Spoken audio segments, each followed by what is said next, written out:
Hello and welcome to the RWBY podcast. We are talking about Volume 7, Episode 3. I am Ruby's Dirty Little Secret, Mediocrity. It's me, high-powered. My arm is better now. Oh, and I learned why Life Alert exists too also. Because I took a tumble down some stairs Sunday, and that was not fun. My arm was like completely useless for the better part of a week, and now it's like kind of hurting and mostly useful. It's great. Also, there was a lot of brown anime women in this episode. I'm okay with it. Also, did you actually announce your name? Yes, he did. Yeah, he did. I did. You did this time. Okay, I always get lost. Sometimes you just forget. So He rambles on him.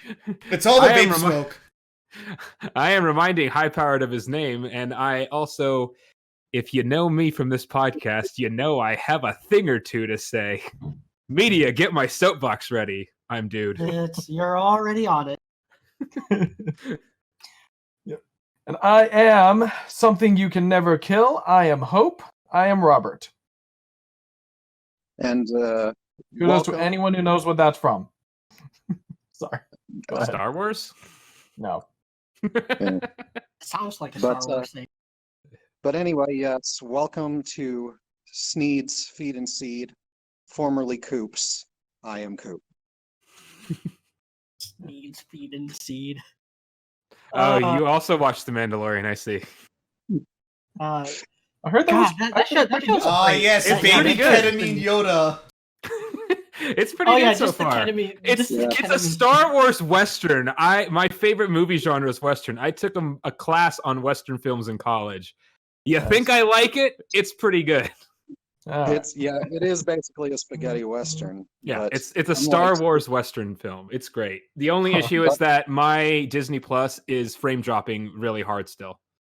So there are other perfectly legitimate means you could use, but to get off of Westerns and onto fantasy, action, sci-fi, cyberpunk, fucking crazy shit, let's get on to RWBY. Yeah, so we start off this episode with the plan, which I have to hand it to this episode for being kind of well structured, and it's how long is this episode? Like it's like a 16 It's like minute 17 minutes, yeah. Yeah, it's like 15 minutes when you cut out all the opening and credits and shit. Yeah.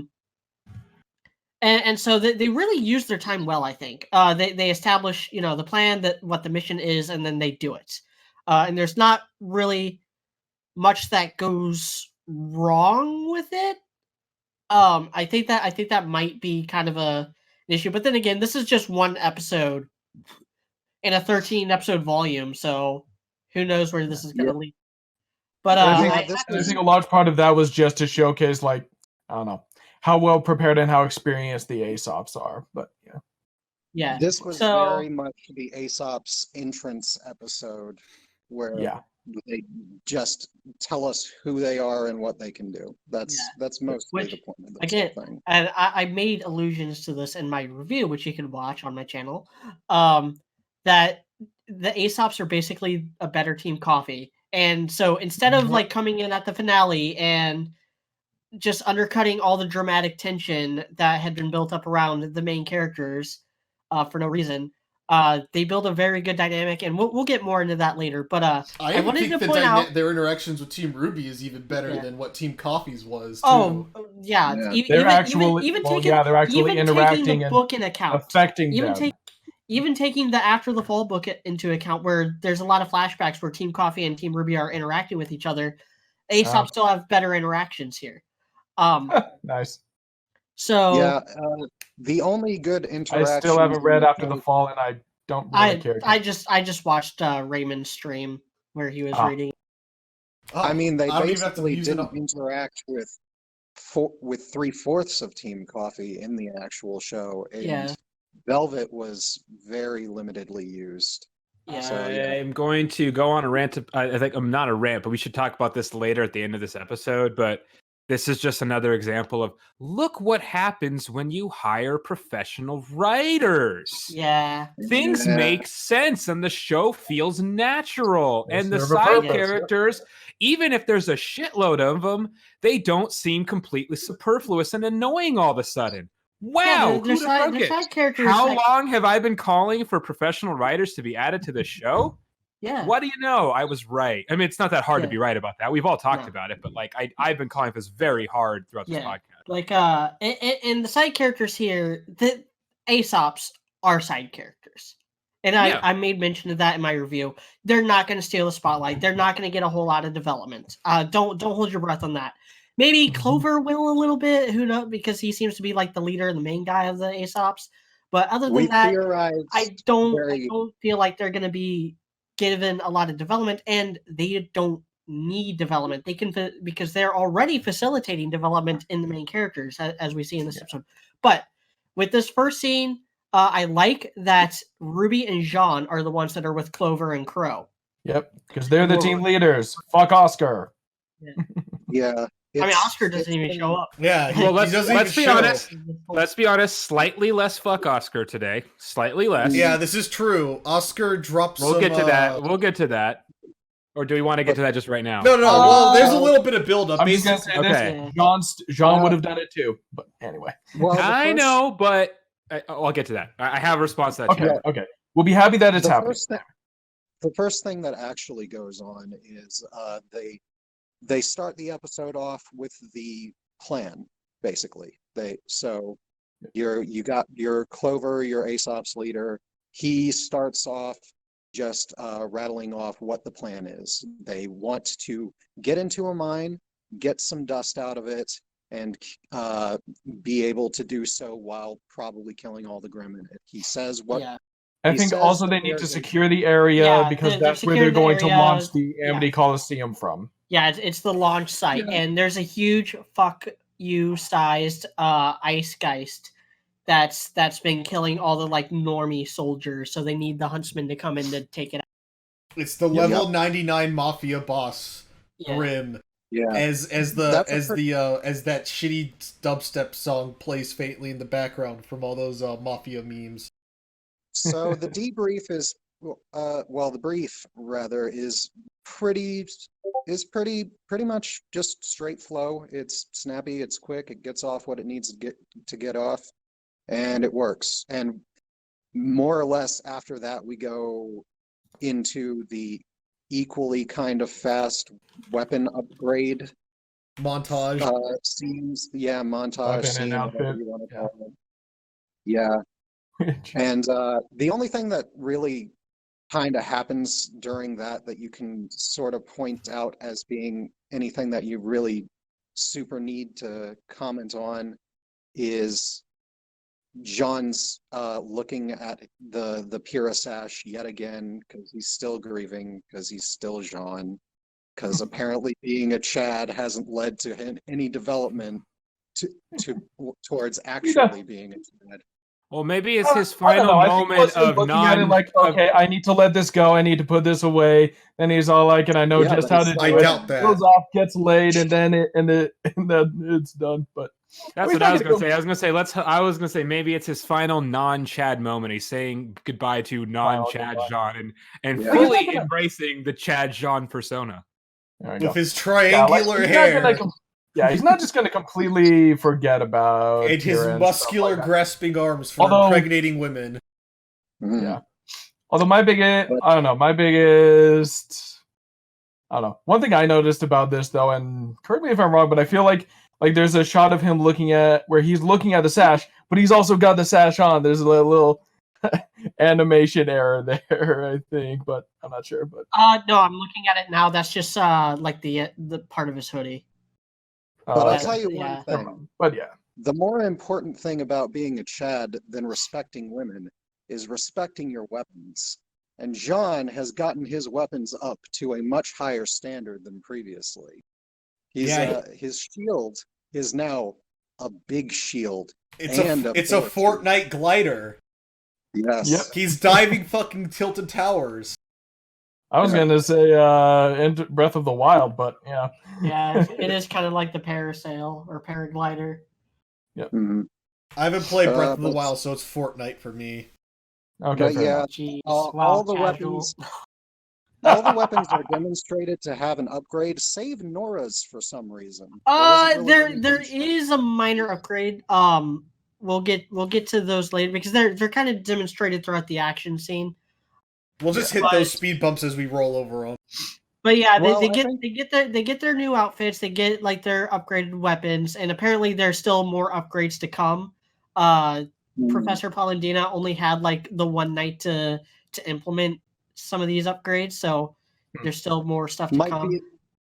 That might be a good in-canon excuse for a meta problem of the animators not having enough time to upgrade everything the way that the writers wanted.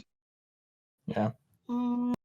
See, I don't know because they would have to have the script before they can really animate the stuff, and so like they are already using like these brand new models for all the characters. I don't see the issue there. I mean, Hey, I don't know, man. I'm just putting that out there. I think the more like meta excuse or whatever is that some of the upgrades that are coming later on are going to be like these big dramatic reveals later on, and so they don't want to like blow their load here in the third episode. Yeah, that's what my question is, I guess, is I like the upgrades to Ren's weapon, even though my thing was he just needed completely new weapons, but whatever, like that's fine. They're pretty big upgrades, honestly. Like he's not really a machine gun anymore. It's not like a little mini SMG. It's like kind of like single shot, but like they're like semi-automatic. They're 1911s now. But they're more 2011s, but okay. But they're much more powerful, like shots. Obviously, that's the point, right?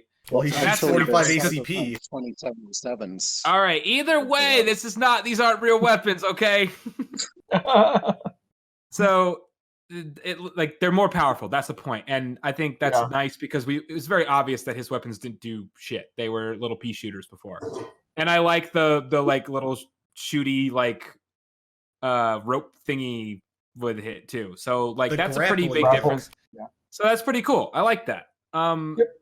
That kind of like I've been saying forever. We needed Ren to get new weapons, and he basically those are two pretty big upgrades. So that's good. I'm happy with that. I like Ruby's like the rotating scythe thing. That's actually pretty clever. I kind of like that. And it is relatively practical. It's a scythe, so it's not like a completely practical weapon. We know that. Everybody already knows that. But like that's kind of a cool little upgrade without it helps offset one of the issues of having a scythe of that size and style. In that it's completely lopsided. Like you have to like completely shift the way that you're holding it just to do the reverse swing. Now it's just a button press and it resets the balance back to where you can swing it again. Yeah. Here's another thing. Hold on. So let me finish because I need to finish about the rest of the weapons.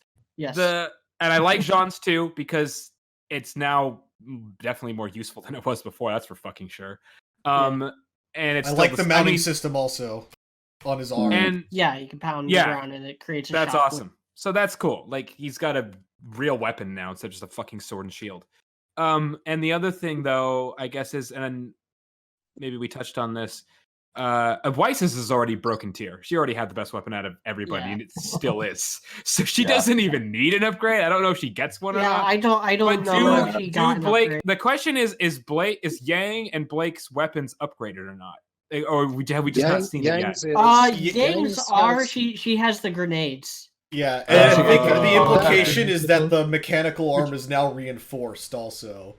Okay. It's reinforced, and she has just upgraded ammunition. As for Blake's sticky bombs, I'll just go right off on the fucking rant for that right now. Okay, go for it.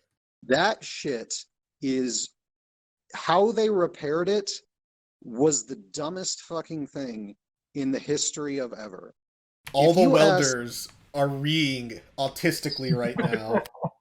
All the welders, anybody who has ever seen Forged in Fire or a YouTube video of people who forge swords and stuff, or a YouTube video from any HEMA people, all of us know that the way you repair a broken sword is not to weld it back I together. was gonna say, they just like, it looks like they just take welded it back together. Yeah, they just Yeah. welded it back together. Yes. That doesn't work, right? And because No. it's yellow, it looks like it's glue. It looks like they used like wood glue. They just used yellow Yeah. JB Or like weld and called it a Yank's fucking hair. day.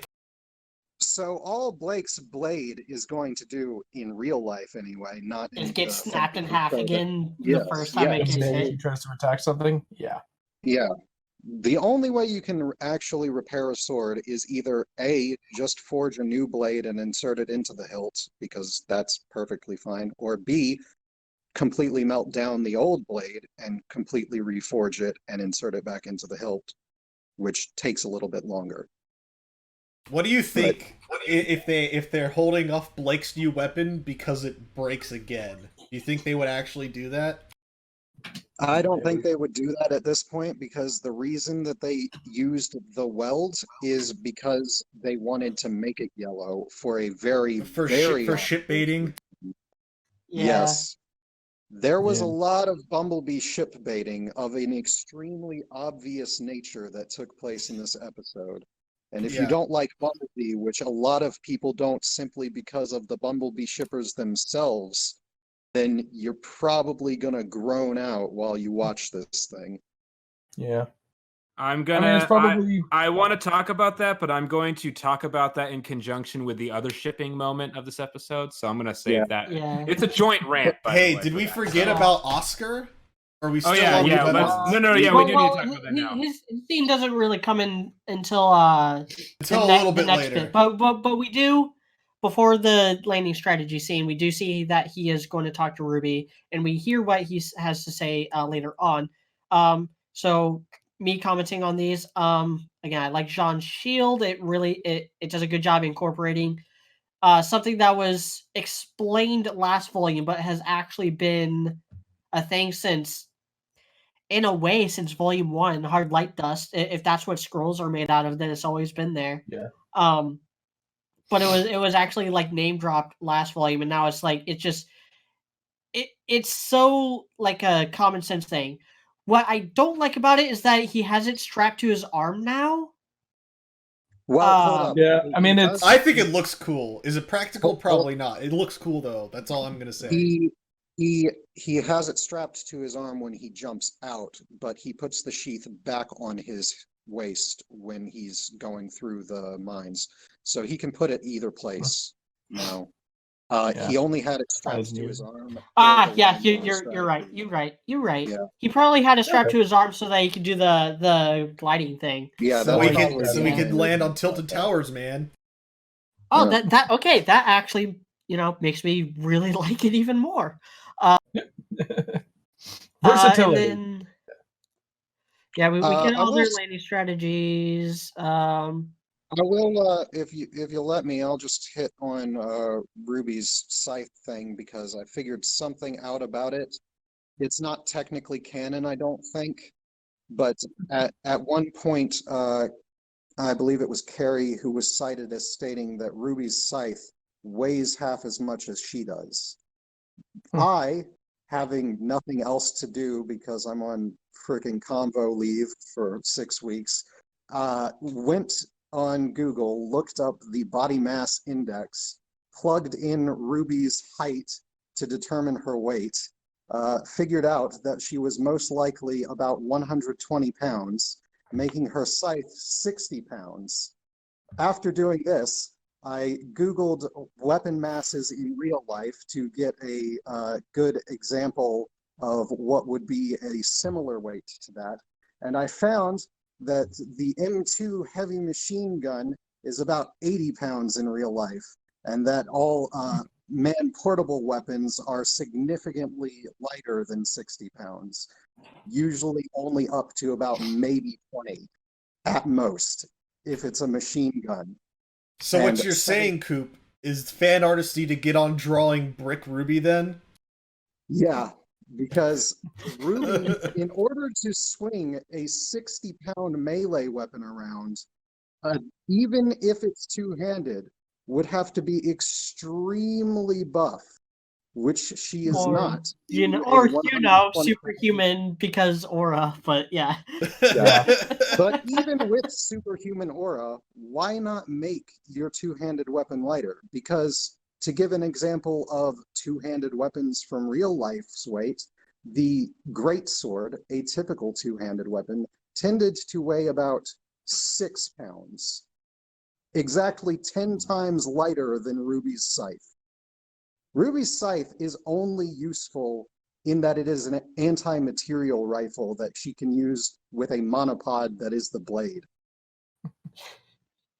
So what I'm hearing right now is two things. First of all, that Ruby being being a wimp without her weapon is even more bullshit than we already knew it to be.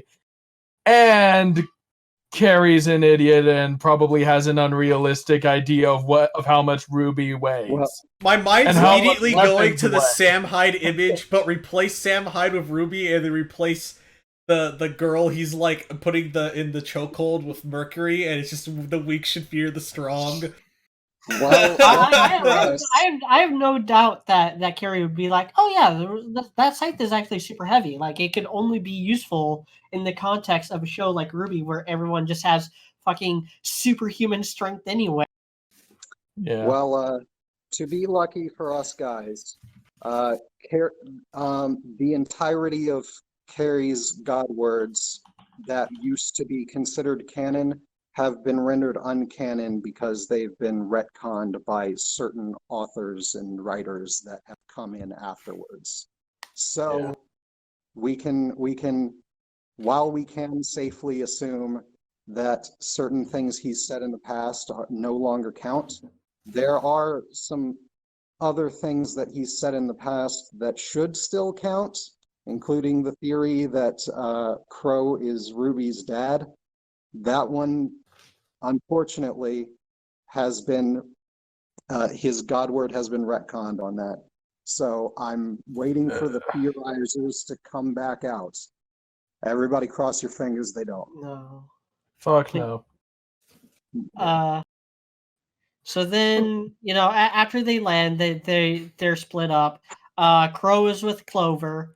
Team RWBY is with Harriet and Marrow, and Team Juniper is with Vine and Elm. And therein kind of lies one thing I like, which is it's a good version of like Let's Split Up Gang, because let's face it, having 5, 6, 7, 8, or Essentially 10 characters on 11. 8, no, it'd be more like 15. Yeah. 12, 13. 13. 4, 8, 12, 13. Yeah. 13 characters all just like crowded around, and each shot is a nightmare. Yeah. And also what happened with Volume 5, so please, no, none of that.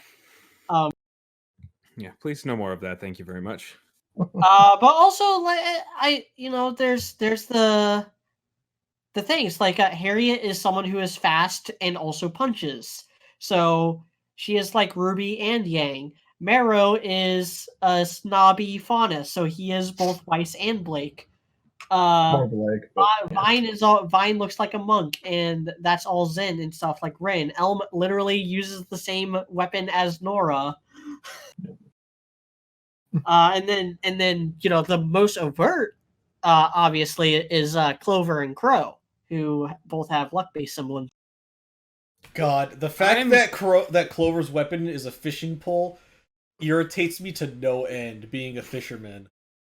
Oh. And just to prove this, I'll go grab my $200 fishing pole real quick. But High Power, you're a JoJo fan. Beach Boys. Yeah, okay, let me explain this in a way that's secure. If you're out there, fuck you. I already know what you're going to comment. Here's why the fishing pole is not a good weapon. The fishing pole has two possible uses. One is the ranged use of the hook. The hook's ranged use is very limited because the typical ideal accuracy level for a ranged weapon is that it can hit the torso-sized target of a man-sized target at pretty much any range that it's useful at, typically 100 yards. The 100-yard cast of literally any fishing rod has a accuracy level of several meters spread. So you're probably not going to accurately hit anything. And considering that the hook travels pretty slowly through the air, it's very affected by the wind due to its low mass. So Yeah. you are basically not going to be able to hit anything. Now you can say, well, Clover's got the good luck semblance, so he can compensate for that by being super lucky. That's the most you can say about this one. The second problem with the fishing rod is the use as a melee weapon. And I'll tell you exactly what melee weapon you've got if you've got a fishing rod. You've got a foil, a fencing foil, a weapon specifically designed not to hurt anybody. Yeah. It's designed to be super flexible and super blunt. And that's all you've got with a fishing rod. Yeah. It's a two-handed Now, foil. well, with that said, Clover, we don't see him use it as a melee weapon here. He uses it as a tether. He uses it to like tie up Grimm and set them up for team attacks. I think Clover is very much more comfortable fighting alongside a team than he will ever be by himself. I think that's also one of the reasons why he's when Crow's like, yeah, I'm not used to working with other huntsmen. Clover's like, how? It's like, but Yeah, why? I For like what purpose? that. Yeah, no, I do too. I think the point is that my guess is with these the what are they called? The Aesops. Aesops. I knew it started with an A. Something with Atlas. You know, everything starts with an A there. With them, I feel like their specific weapons aren't actually as important to them, if that makes sense. Like they probably have completely different weapons than when they started school. That's just kind of my thing because they're so. And I think the episode did a good job of showing that because they worked so in sync as a team that their weapons are designed to work together. And they are supposed to work together. That's kind of the whole point. Like that's why they're a better version of Team Coffee because they showed how you work as a team together. The whole is greater than the sum of the parts. Yeah, exactly. Well, so like, and I agree his weapon is kind of dumb, but it's made slightly less dumb by the fact that he works together with the team. By the way that he uses it. By the way that he uses it. And I actually really liked a lot of the other weapons. Like at least they're different and they're not like what we got in Volume 6, which overall is so far the best full volume. But like some of the other weapons we got were pretty lame. Like those two rando guys on the train, their weapons were fucking boring as shit. Like I have a shock ball and a lever action rifle. Yeah, at least the Aesops, like their weapons are relatively creative and interesting. So I'm cool with that. I think it's funny. Robert, we can't hear you. I think you're trying to speak, Robert, and I couldn't hear you. Yeah, we still can't hear you. Yeah, still can't hear you. Yeah, Robert, you're inaudible. So what I like is I like Marrow's weapon, which is the Wolf Faunus, and because he's got a boomerang, so he can play fetch with himself, which is kind of sad. Fetch, I believe, is actually the name of the weapon. I know that they released like Amity Arena cards or whatever for the whenever there's lore in a fucking F2P mobile game.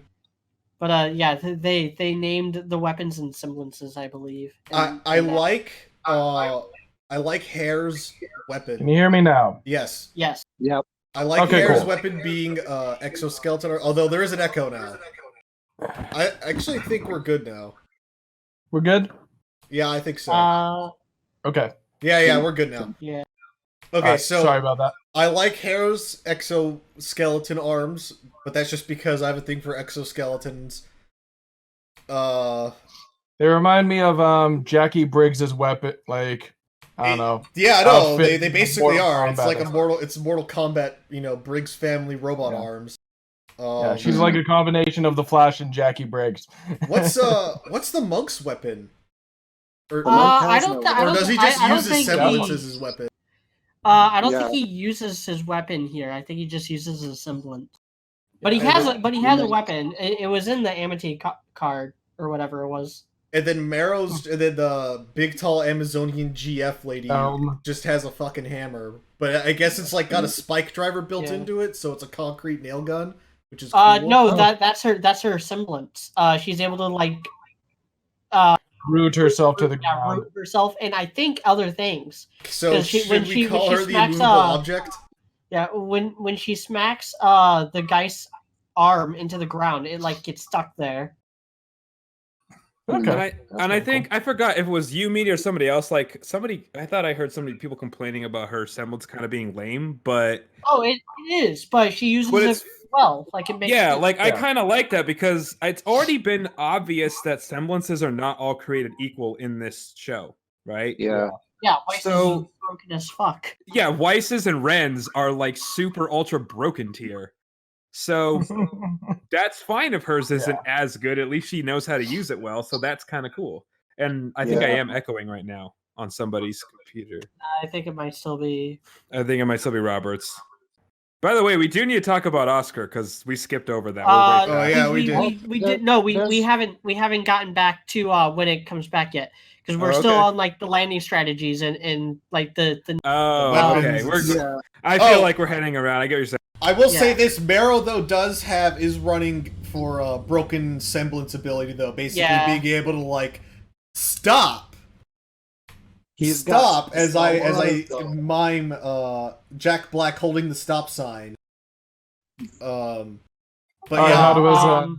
I'll have something to say about that when we get like to the actual action scene. I want to get to the action scene though. We've been beating around the bush. Well, hold up! I got a little bit. I got a little bit to say about what you were saying about how they changed weapons when they became a team. I would also say that the reverse is possible. It's possible that they changed teams to match up the good weapons. Oh, that's that works too. Either way, that makes sense too. So, Carrie said. In a blog post that one of the reasons why they decided to have outfit changes now is because of the Atlas cold. Yes. Well, what? Not only are their outfits terrible for the cold, we actually see that in this episode when RWBY starts to get cold. If only she'd had an outfit change. Oh wait. My guess. Here's my honest guess because I'm gonna give some people credit. I think they did that already, and then I bet you anything the two actual writers now are like, God damn it, Carrie, that's not what we would have done. We would have actually given them winter outfits. Why did you put us on this shit earlier? You know what I mean? Lack of communication between them and the animators. Well, because I'm just guessing. No, because my guess is that all happened before they really put the new writers on the whole thing. You know what I mean? Because they still released the first episode as the last. It was the last episode of the previous volume, right? As the first episode of this volume, right? Yeah. So I'm guessing they had already made that decision. They already started designing that stuff, and then they're like, okay, let's actually put writers on this now. Yeah. And so my guess is that I could be wrong, but I'm going to give them credit because so far they've shown competence. So I'm going to guess that they were not responsible for this and they had no say in this. The two new writers. Well, there's good evidence for that, considering the public got the images for the renewed designs pretty far before. Yeah, I don't want to get stuck on the outfits because we already did a whole fucking hour-long podcast just on the outfits. That is true. Yeah, that's true. I'll just say this: the one writer problem with this is that they claimed during the little upgrade interlude that they were upgrading their armor as well. None of them are particularly more armored except for Jean himself. That's it. Yeah. That's the only pretty much issue with it. But that's a very small detail. But Yang's got a woolly coat vest thing that only has still shows off tons of leg. Yeah. I mean, if part of it's actually a quilted gambeson, then maybe it's a little bit more armored. Who knows? Fuck it. I mean, are they really gonna bother up? Are they really gonna have like super tech for Gambison armor though, and Atlas? Like that's so old school. I mean, yeah, Gambison is better than nothing. Yeah. I agree. I'm just saying, like, I don't know. That just seems weird. I'd wear a Gambison if I'm going up against claws and teeth versus Kevlar. Yeah. Or it could be Kevlar. It could be like a Type 2 level Kevlar thing that can stop 9mm. Yeah, that's about it. Though. Just and Blake's outfit just continues to piss me off more and more every time I look. Yeah. So then, Yang asks RWBY about Oscar and what he thinks about them lying to Ironwood. Gee, which and just about lying in general, but yeah, the fact that it's Yang bringing this up and it was Yang who threw the fit in Volume 6, it's almost like the whole criticism against RWBY there was kind of premature. For pretty much. It's like the people who are bitching about like, oh, but what about what they said in Volume 6? Like, yeah, exactly. Yeah, it's like you guys just have to wait a couple episodes, and yeah, we freaking called it that they were going to discuss this. Literally, the next episode, Yang is like questioning RWBY on this, and then we get to see what Oscar had to say. Jean could have done it too. But no, so because Jean doesn't have Osmond inside of his head, and also because Jean is on the mission and Oscar isn't, like it wouldn't make sense because RWBY gives him the relic of knowledge to keep it out of the field. I know. I'm just saying. I don't know. This is me once again making my point that Oscar has not done anything that. But yeah, no, Oscar questions her on it, and we don't really get her answer, so I'm assuming it's probably just that she's not. Yeah, she probably doesn't have an answer. Uh-oh, sticky keys. I know that noise. She's still figuring it out. C is a good trying key to make the for push to talk thing work. I'm going to give Oscar credit here, though. So I want to say that, like, this is the second time ever that Oscar has done something good and not stupid. And I get Robert's point that Jean could have or would have said the same thing. And I think the reason I'm going to give the new writers credit again, because so far they've given me reason to trust them, honestly. And I'll go over that probably at the end of this podcast, like talking about just the writing overall of this volume so far. These first 2 episodes that they wrote, I guess. The reason why I think they gave this to Oscar is because I'm going to give them credit, and I think they know that Oscar, I don't know if they think he necessarily sucks, but I think they can sense that like he's not done much. So they need him. He needs to say this line. We all know Jean would say this line. If that makes sense? So they're working with what they've got with Oscar. Yeah, so I feel like I understand that. I still wish he didn't exist. I still don't think he needs to. But no, I do understand that they're working with what they've got, and I'm glad that they're trying to work with what they've got.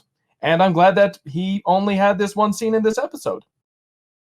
Yes, I agree. Like, obviously, I'd still prefer Oscar not to be in the show.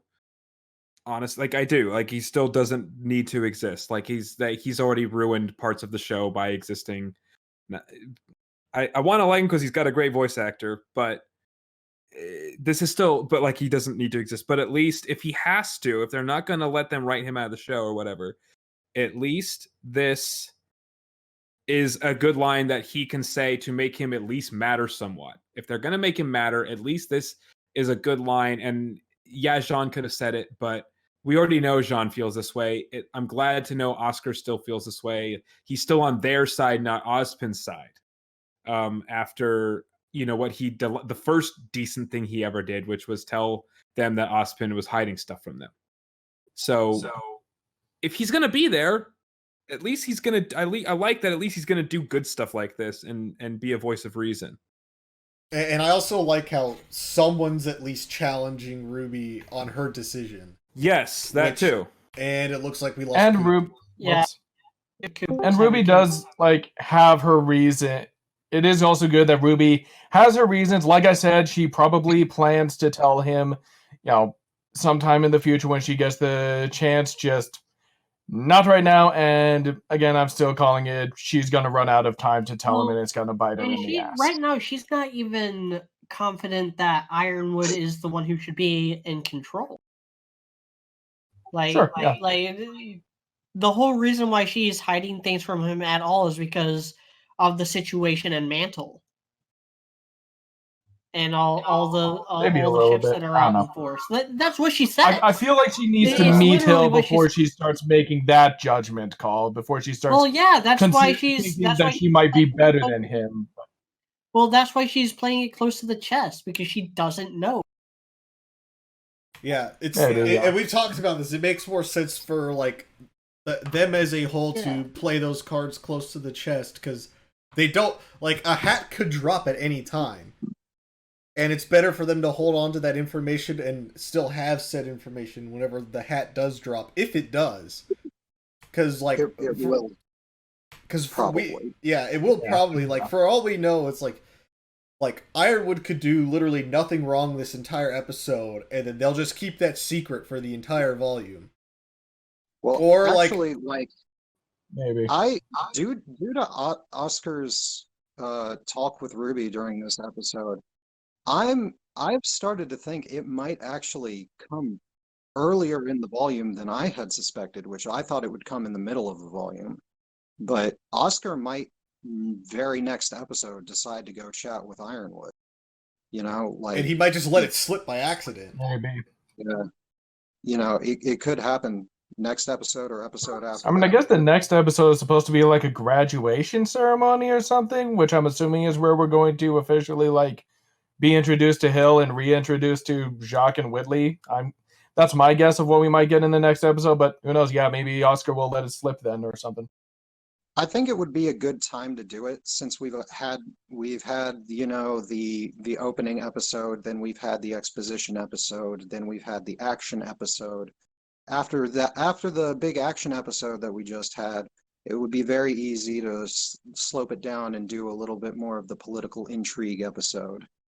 Well, and I think maybe, but considering how this episode ends, that's exactly what's going to be bridging in. Yeah. So after that, we get the groups and stuff, and we get the shipping moments. Dude, you want to take this Yang one? thinks Blake looks cute. Yeah. No. That yeah.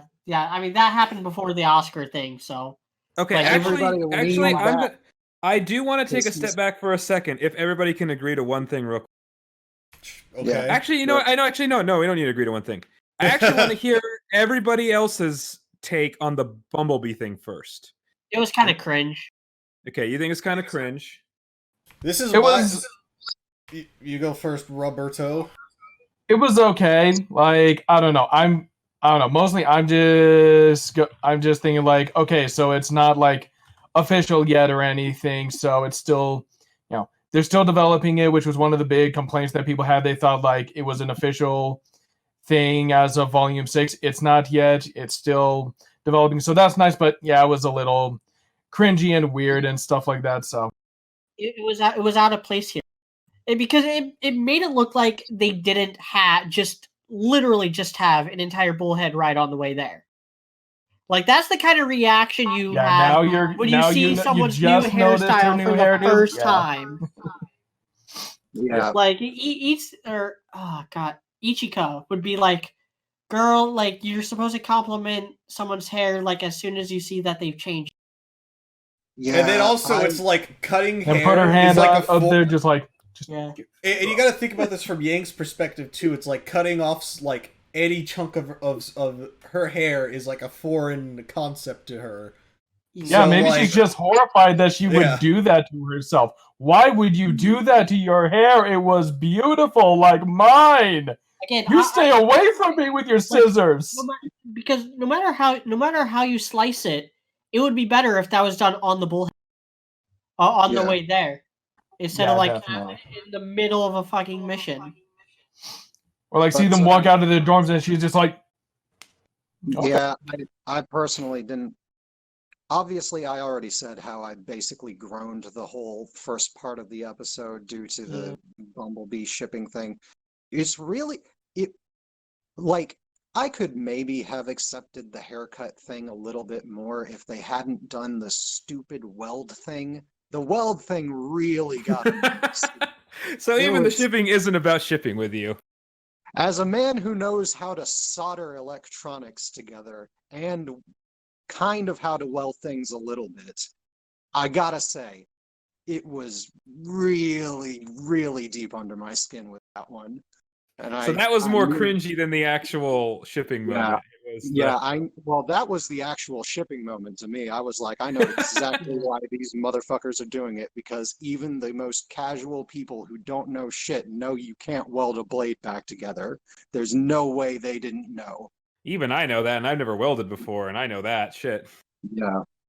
I'm a machinist. So- Me and Metal Okay, get along. So here's my take on both of these things, because they kind of go together for me. I think that's kind of why they both happen, why they're both a little bit cringy. I agree that the Bumblebee moment was not done as well as it could be. But I think I don't have a huge problem with it. Now, obviously, I'm biased because that's that was my second ship for a while, and then I just hated Blake so much I didn't care anymore. But I do technically ship Bumblebee, so I don't hate it as much. Now, I always said when they were looking like they were going Black Sun, I always said I was fine with that. I am not like Mr. Anti-Black Sun. I don't want to force Bumblebee. I don't just fucking pick one. So the reason why I'm okay with this is because you guys have basically already talked about it, because I don't want to soapbox on this too much. You basically already talked about the same things I would say what I don't like about it. Yes, would have been better in the bullhead. It's a little bit awkward. It's kind of a weird place to do it. But I don't mind that they're doing it, because what I'm guessing is at least they're going to address it now, and hopefully they are going to do something about it. Because I almost see this episode as a bit of a reset in some way. And this is obviously going to get me out of the Renora thing too, because these are new writers, right? This is like the first time they're going to deal with these relationships. And I think this is kind of them saying, okay, here, we're going to deal with this now. And we're going to start with this maybe, and we're going to actually like make shit actually fucking happen. I hope that's what they're doing. If they're just going to do all this teasing shit like what the rest of them, like what Miles and Carrie have done for years, they can suck a fat one.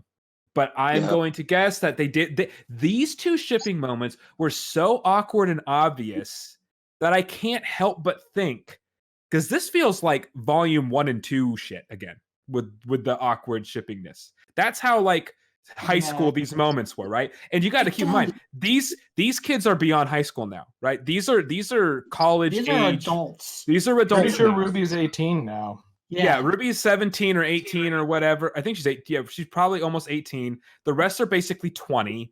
They're mid-college professionals basically now, okay? That's where they are. And in this world, they probably would normally already have kids if they weren't huntresses and hunters right now, right? Brennan and Nora need to have a baby. I've been saying that forever. Yep. So that's like why it was like kind of off-putting that these moments were so high school and so volume 1 and 2 for this stuff, right? But I don't mind, because I think it's kind of these writers saying a reset. Okay, here, we're going to deal with this now. We're going to pick Bumblebee and we're going to fucking go with it, and it's going to happen or it's going to explode. They're going to do one of the two things, but we're going to address it now. Right? And so if that's how it starts off, if that's at least just them telling us, hey, we're going to address it now, fine. You know what I mean? If they're going to actually develop this relationship in some way, whether it happens or it falls apart, at least they're going to make a choice. I will take that, the awkwardness, and they're going to do something and make a decision over the bullshit pussyfooting that Miles and Carrie have done for years. I will take that over that every single day of the week. So, and that's actually... And that's the reason why I'm saying that I'm talking about Bumblebee and Renora together, because my initial honestly, my initial reaction was not even completely like fuck you, Ren. So if we're talking about the Renora moment where Nora goes to Ren and says, hey, I like what you did with your hair, like literally flirting like very openly, and he's like, I think we should concentrate on the mission. Like that's the point where Ichigo would walk up and smack him upside the head. Yeah, like stubborn boy. What is wrong with you? So you can take this one of two ways, right? Like, obviously, there's the fuck you, Ren angle, and why has Renora regressed to before even Volume 4 after all of that development, blah, blah, blah, blah, Even blah. Volume right? 1, honestly. They were more comfortable with each other and all the way back in, like, when we first met them than they seemed in this scene right here. Not completely, because there's still that we're not together. And, like, at least now she's trying to flirt and be together.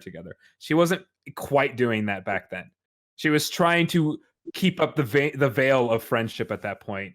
And at least this is, like, her actually trying to openly flirt with him again. So you could take it that way and say, why is it regressed? Again, if going off of my same theory for the Bumblebee thing, if that's what they're doing, if they just bring it, again, they just bring it back to that, and we're going to get teases for the next few volumes or whatever, I'm going to be furious. Okay. And so, yeah, if that's what they're doing, if it really just regressed and they just completely got rid of all that amazing, like, development and then progression that they did at the end of Volume 4, which is one of the best parts of that volume, even if you don't care for Renora, that was a great part of that volume, then yeah, I'm going to be pissed.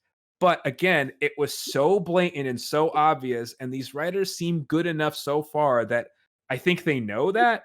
I'm going to go with the same thing I think of for the Bumblebee thing, which is, okay, we're doing a reset. Here's our way we're going to fucking handle this now. We're going to address it now. So my hope is maybe you won't get it next volume, but next episode, but at least in the coming episodes, they're going to address that right now. And they're going, because I will take that. I will take a slight, like, regress so then it can progress. Because let's be honest, if for all intents and purposes, their relationship has regressed because nothing's happened since Volume 4. Yeah. So I don't really blame these writers for this being the state of Renora right now, because they kind of did the hug, all that stuff, right? And you know, Ren finally sees Nora as an adult, blah, blah, blah. All that great stuff. Awesome. But nothing's happened since then, and it's been kind of a while. So it has regressed, and the writers, these new writers, are aware of that. So, hey, we're going to address that, but now we're actually going to make this shit happen now. That's what I'm thinking. That's my guess. My issue with it is I'm actually kind of on Rin's side as far as, like, keep it in your pants when you're out in the field. You know? Damn straight. But I feel like there was no inciting incident for Rin to react the way that he did. I feel like the more Rin thing would just be to be like, you know, roll his eyes and just walk away.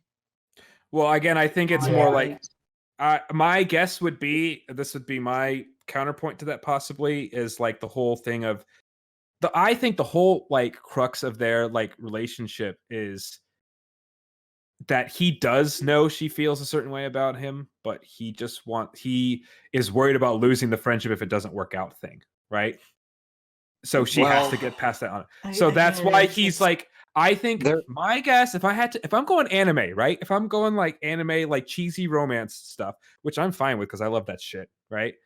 My guess is he does actually like her, but he's trying not to because he's doing the thing of, I'm worried that the friendship dies or whatever thing, right? And that's my headcanon, and it is a headcanon because it can make sense, right? Because obviously they get along together, right? It's obvious that he likes her at least very much as his best friend, right?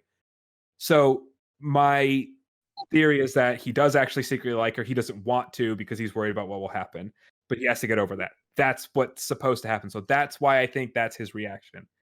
And if that's what they're doing, if that's where they're going with it, I'm fine with it. It's potentially terrible. It's potentially great, though. Like, potentially great, but it's potentially setting up, like, actually fucking making this happen. So I'm okay with it. And maybe I'm being a hopeless optimist, but I don't think I'm completely off base here. I'm giving both sides, like, both possibilities. I kind of want to reinforce your point just a little bit, especially with the author that they brought on. Like, the book she wrote was like a young adult novel, pretty much. And I have a feeling, like, they probably gave her, like, I'm assuming, this is me and my, like, my thought is, they probably handed a lot of, like, freedom to, like, whatever they will do with the relationships over to her. Or at least, like, she would just come up with the ideas and they'd all kind of, like, go over it together. So, well, yeah, like, honestly, what my guess is they're like, look, we suck at this and we don't want to handle this. we need, like, we know we want this stuff to happen. They've been avoiding it. Here, can you do it for us? Can you write it for us? So she's like, yeah, okay, here's where I'm gonna start. And so that's why she did this. Yeah, and that's why I think I'm just reinforcing your point. Like, that's kind of like, if I was her, or if I was an author who, like, wrote, like, shitty erotic novels that made, like, a few $100s on Amazon because of it, I'd be like, okay, well, there hasn't really been any romance for, like, at least 2 to 3 volumes between, like, any of these, like, characters. So it's like, I'm just gonna, like, wipe the slate clean, essentially. Yeah. So I guess I'm a little nervous by the idea of a young adult romance because I don't know, they can be very hit or miss, but I don't know. I mean, were Miles and Carrie gonna write anything better though? Maybe not, but yeah. But my biggest fears, well, I have 2 of them. One of them was that kind of the opposite of what you guys were saying, was that, you know, they just decided to just do the dumb, like, beat around the bush thing, and then they're just together in the epilogue or whatever. Because none of these people know how to write actual functional relationships and stuff like that. But maybe, I don't know. Oh, I really hope I'm wrong about that. I guess that another fear, and I'm sorry? That would absolutely infuriate me. I would fucking lose my shit. Yeah. I guess another, I don't know, my other biggest fear, which I actually don't think this one is just, I don't know, me being a dork, but second biggest fear is that Ren doesn't think he can be with Nora because they've just retconned him to be gay, but then that's all going to be made okay when Nora turns out to be transsexual. And which I don't think that's going to. I do not think that is going to be what happens, and I'm pretty sure that would actually piss off the LGBT audience more than anyone. We just laughing our asses off because there is so much wrong with that idea. But that was just a very random thought I had. But I don't think that's how you handle that at all. Like, the thing is, like, I understand those are the possibilities, but I think these 2 examples were so blatant that they're not going to just be little moments anymore. I think they are going to address this stuff now. That's what has me a little bit more confident about it. They were very obvious and really, like, sliced through, like, each moment. Like, they really, like, they drew your attention. They're not little things. This was, like, very obvious that these were, like, what was going on at that moment. So I think that's why I'm more cautiously optimistic with it. And I think I want to see Nora talk to either Ren or somebody about how she feels about Ren, because she's never actually talked about romantic feelings for him. Even in Volume 4, they never did that. I think she should talk to John about it, have him just be as someone who had a girl wait until, like, moments before she died to tell me how she felt, I can say that you should just go for it. Yes, exactly. I would love that for him to have that conversation with, like, either Nora or Ren, just like, okay, you saw what happened with me and Pyrrha, right? You saw how that messed me up, right? You saw what that did to me. Just go for it. Yeah, the way I want to play out is basically like that. They're in their dorm, wherever they are. To Jean, she feels bad. She's sad or crying or whatever the fuck. I don't know. She's unhappy, so she vents to Jean, and he says, "Well, you have to go for it because of that." And then he realizes he goes and has, like, the man to man talk with Ren about it too, and say, like, dude, like, how are you gonna, like, are you fucking an idiot to pass this up? Like, you're fucking stupid. This is prime breeding material we're talking about here. Clover puts his arm around John and is all like, all right, you are ready. The way I wrote it, like, I had written this as, like, a fanfic along. I never, like, really finished it, or I think I either wrote part of it, I took it down. It wasn't great, but, like, I think this part, like, made sense. Was like, the whole thing is, like, he talks to Ren, and, like, because the whole thing, it seems like, with Ren is, I don't want to lose the friendship. And the way I wrote it was, John tells him basically, you already lost that. she's so far gone that either you guys get together or you're not even friends anymore. That's the only option now, because that's how she feels about you. There is no going back to just being friends. Yeah. So you either try it or not, but it those are the only two endings for you two at this point, because she's that like into you. Like she's in love with him. She doesn't just like him. You know what I mean? She's in love with him. Yeah, she's definitely in love with him. So does that make sense? Am I crazy by thinking that's how it would play? No, that makes sense. That's no, not at all. Out of 10. Yeah. If I just to like hit on a little bit of stuff, super short. The Ren X Nora thing, I can't really infer a lot, mostly based on Ren. Ren doesn't like emit a lot of stuff that's giving me information, so I can't really say what his side of the ship is. So I can definitely determine Nora's side really well, and what she's might be doing wrong or something that's causing this. But as far as what's Ren's feeling that's making him act this way, I can't say for 100% sure on any of it. So I'll just go with what you guys mostly said and say that he is afraid that it's going to compromise their friendship.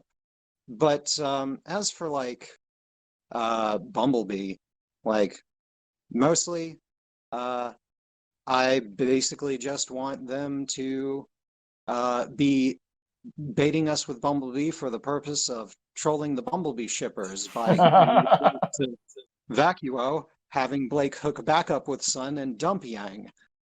Just pick one. I don't even care. I slightly prefer Bumblebee, but I don't. Just pick one. But anyway, Black Sun is fine. I like it too. Just fucking pick one. The pot is boiling away on the stove. It's gonna burn down the house or make some fucking spaghetti. Yeah. But that's Anyway, so the third and final thing that I gotta say is media's right. In the field, you don't whip out your dick unless you gotta take a piss in the latrine. Or on a tree. Or a rock.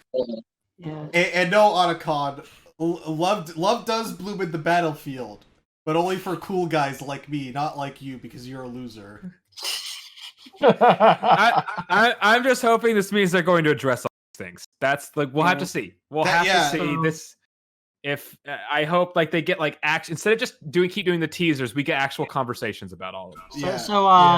Speaking of addressing things, moving on to the next subject, the drive-by social commentary. I love how Mero is all like, I'm not here to resolve, blah blah blah social issues. Right, like he says immediately after he just walks up to them, invites himself into their conversation, and gives his completely unsolicited political view. Also, I'm assuming that this is the cave where Ilya's parents died. But I mean, this is also like happening right as Blake and Weiss get fucking distracted from the mission to talk politics for a few seconds, and he comes over there to tell them what the next step in their part of the mission is, and they're talking about like the fucking SDC Faunus treatment, and he's just like, you know what? The society is built that way. We live in a society. The strong. Weiss's white guilt is out of control. It's Weiss guilt. Well, no. He literally just strolls up and says, "Yeah, there's haves and have-nots. Now get the fuck in the hole." Yeah, I was gonna say. He says it. No, it's like, oh yeah, things suck, and then he just like immediately like disregards her statement. It's like whatever. Yeah, I was gonna say like I actually like the way he handled it. Yeah, it's great. Was his name Fox or whatever? I don't know. Mero. Yeah, Mero. No, I liked how he handled it. It's great. Yeah, I like the way he handled it a lot, because here's the thing. Here's the exact way a military guy would handle Yeah, it. That's exactly what a grunt would do. Yeah, he's like, look, of course he's going to give a little bit of his opinion. He is a Faunus. You don't think he has a fucking opinion on it in Mantle? Of course he does. But he's also black, so that's like double slavery point. He has every right. Gosh, there are no races in this one. he has every right to have an opinion on that, okay? But the important thing is he doesn't make that the focus. He's like, okay, I'm gonna give my little commentary on it, but shut the fuck up and get back to work. And I like that. That's good. Especially since he was already like annoyed with Blake in particular. Because of the whole like Bumblebee shipping moment. Like he actually got annoyed by that. It's like, oh my god, I didn't come here to babysit. So I interpreted it as him being. Mara was looking at but Blake. I guess you guys interpreted it differently. So well, he didn't offer any solutions. He just said he just said how it is. Yes. I guess they've already painted the world as being that way, so it's not anything new. Like we already know that's how it is. You see, Mara was looking at Blake, and he's like, "Man, I sure do look forward to nodding this cat Faunus lady. That would be great." And the other thing is, like, again, it's another awkward, like, obvious moment, but on my first watch, I was like, really? But on my second watch, again, I didn't really mind as much because at least they had somebody point out that it was stupid to be talking about it right now. If they didn't have Marrow come over and mention that, then I would have had a bigger issue with it because then they were trying to just, like, make it a big, serious moment, right? But what they did was they're like, yeah, no, you should be talking about this right now.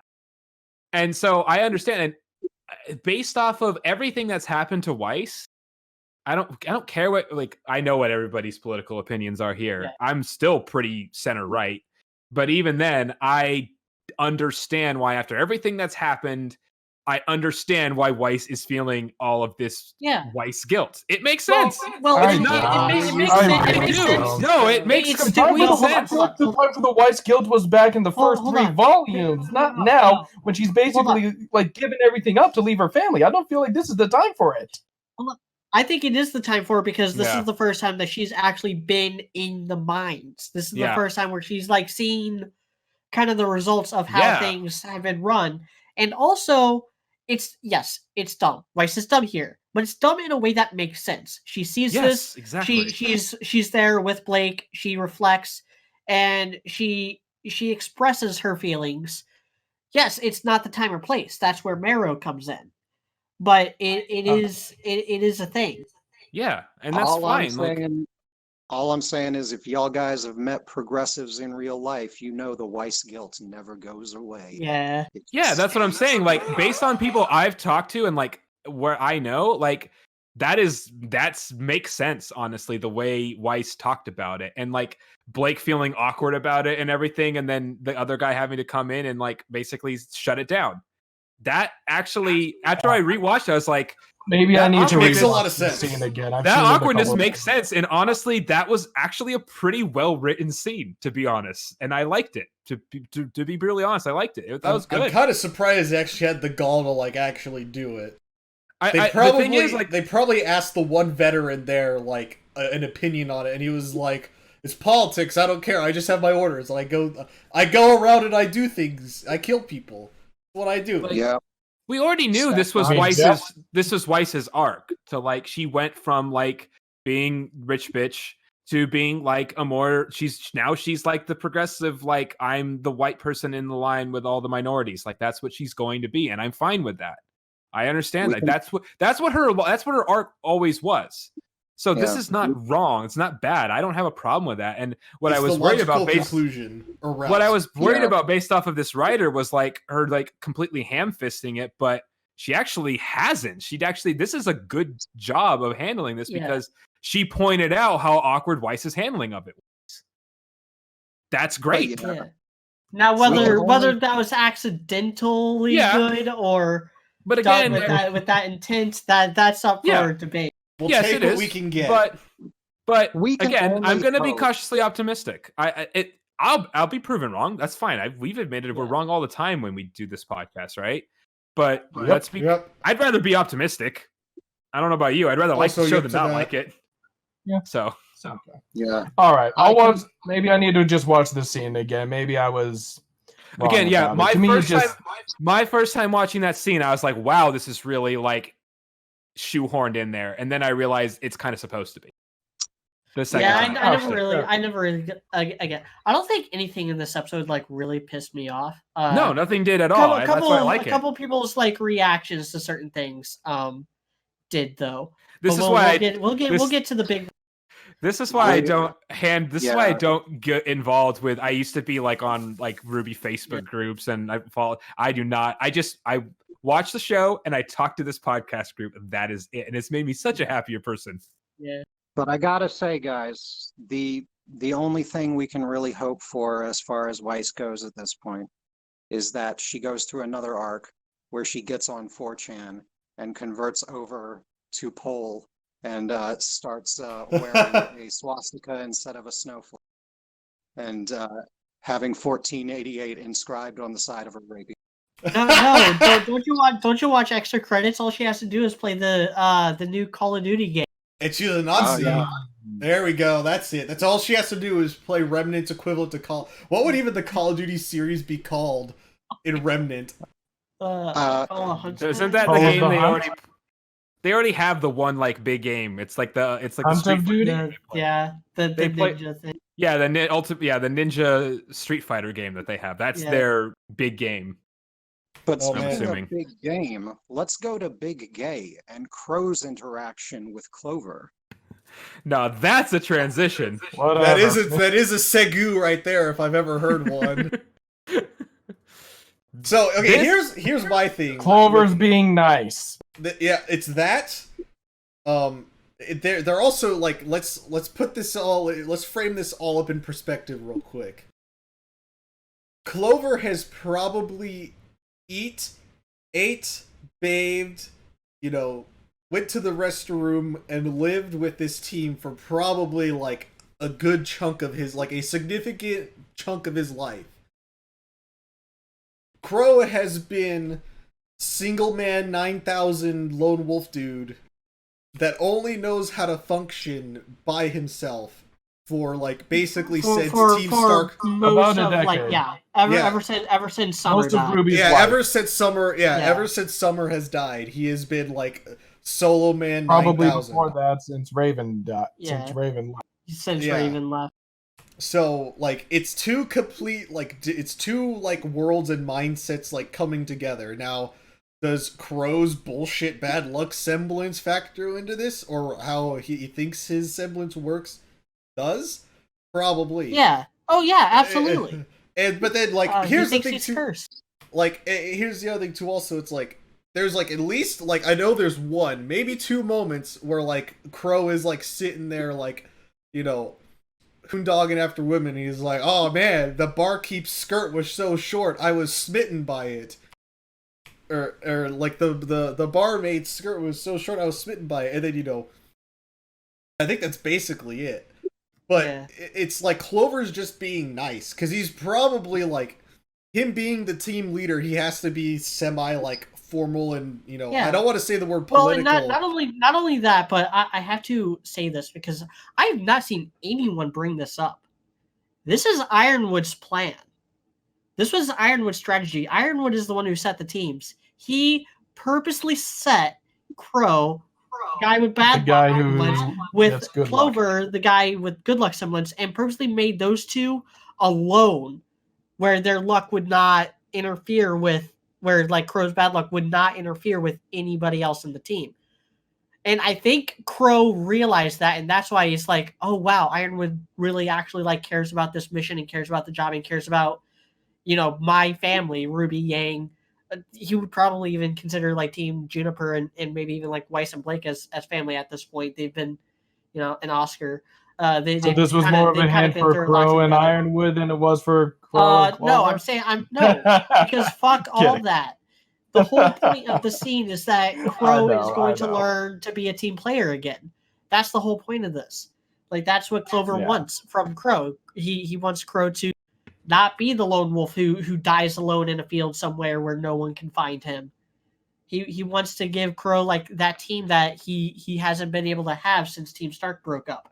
Yep. And again, to give credit, that's a good idea. That's a nice like plot point, honestly. And it's one he really and it's one he really needs, especially after Volume 6 and the spiral he went down then.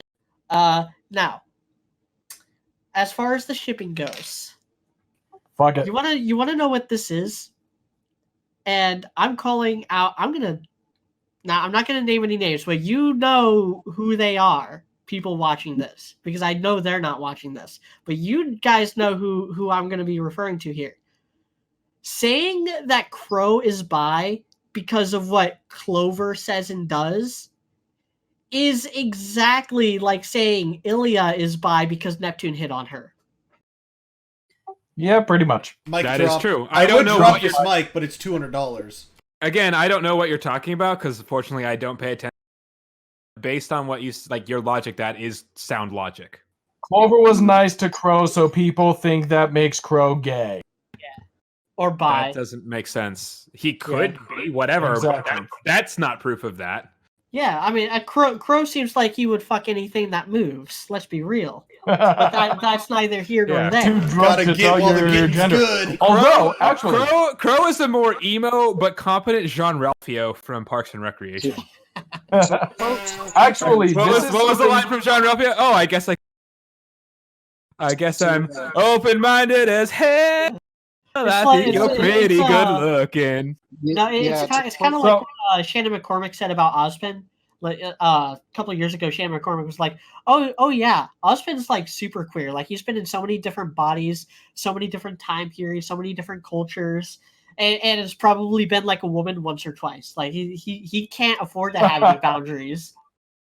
To quote Cheech and Chong, Crow here is not bisexual. He's trisexual. He'll try it. Yes. actually, something. So, God damn it, that's good. Don't remind me of that terrible song from that relatively good movie. Yeah. That was Zootopia. That song, "Try Anything," is terrible. Oh yeah. so I was Good actually movie, gonna though. say, sorry, or I was going to something I was going to point out actually. So this was something. So something that was pointed out in the director's commentary for Volume 6 is that Crow has either stopped drinking or at least stopped drinking on the job because we see it in the last scene.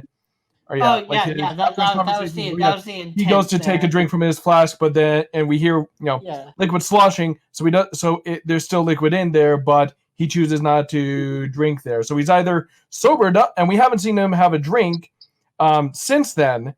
So he's either sobered up or he started drinking more responsibly. And so that's just something I thought was kind of like. Also, it was, or I guess his bad luck semblance is tied to his alcoholism. Yeah. Or sorry, what? When his bad luck symbolism is tied to his alcoholism. Who knows? But anyway, so that was something kind of funny and something that made me think about this a little while ago is I saw this one post from someone complaining because Jason Liebrecht doesn't sound as drunk as Vic Mignogna did, but that's because he's yeah, exactly. So I was all like, so you're saying Jason Liebrecht is doing his job great then? But this was actually the first episode where I did notice a difference in Jason's voice acting from Vic's voice acting. Not necessarily a bad one, but the bit where he yells like "Look out!" He shouted. Yeah, it was when he shouted. shouted. The "Look out" moment that did sound different. So that was, point there. Not necessarily. It wasn't necessarily bad. It was just a moment of like, oh wow, okay, that's it Vic. was a noticeable difference. It was one thing. You know what? I didn't even notice because I just don't care. Well, I really don't. There you go. I'm not saying you're wrong. I'm not saying you're wrong. It's just, I forgot. I've honestly forgotten already. I had forgotten that he had a different voice actor. I think I noticed because I don't recall Vic Mignogna ever having a shouting line. He kind of has one in Volume 4 during the fight with Tyrion when he's yelling at RWBY to get back. But other than that, yeah, no. That is the first time we've heard him yell. Even this more like a hiss that he has. Yeah, it's more just urgent, like, get out of here. Yeah, it's not really yelling. He's raising his voice, but he's not really yelling. Like, look out! Yeah, it's not bad. It's just, oh, hey, I noticed. But yeah, anyway, like, there's to hit on the Clover and making Crow want to get back together with his team dynamic and his non-alcoholism a little bit. There's two possibilities with that, just like my previous two possibilities I went over. The first is that this is going to be a continuous arc throughout the whole thing. The second is that this is a setup to pull the rug out from under him and have him go crashing back to where he was before, which a lot of people have. Like if they turn out to be traitors, or if they all die or something. If only Clover. Yeah, if the Aesops all turn out to be traitors or all die. Yeah, if only Clover turns out to be a traitor. A lot of people have theorized this because Clover seems to be such a good guy, just like such a hugely virtuous person, that they think, okay, he's got no quirks, he's got like no flaws seemingly. He's Captain America. Yeah, he's got this good luck semblance. A lot of people have assumed that he's going to end up betraying them in some way, simply because that's the only flaw that they will have imparted on him, basically. And so that gives us the opportunity to have Crow go crashing back to his.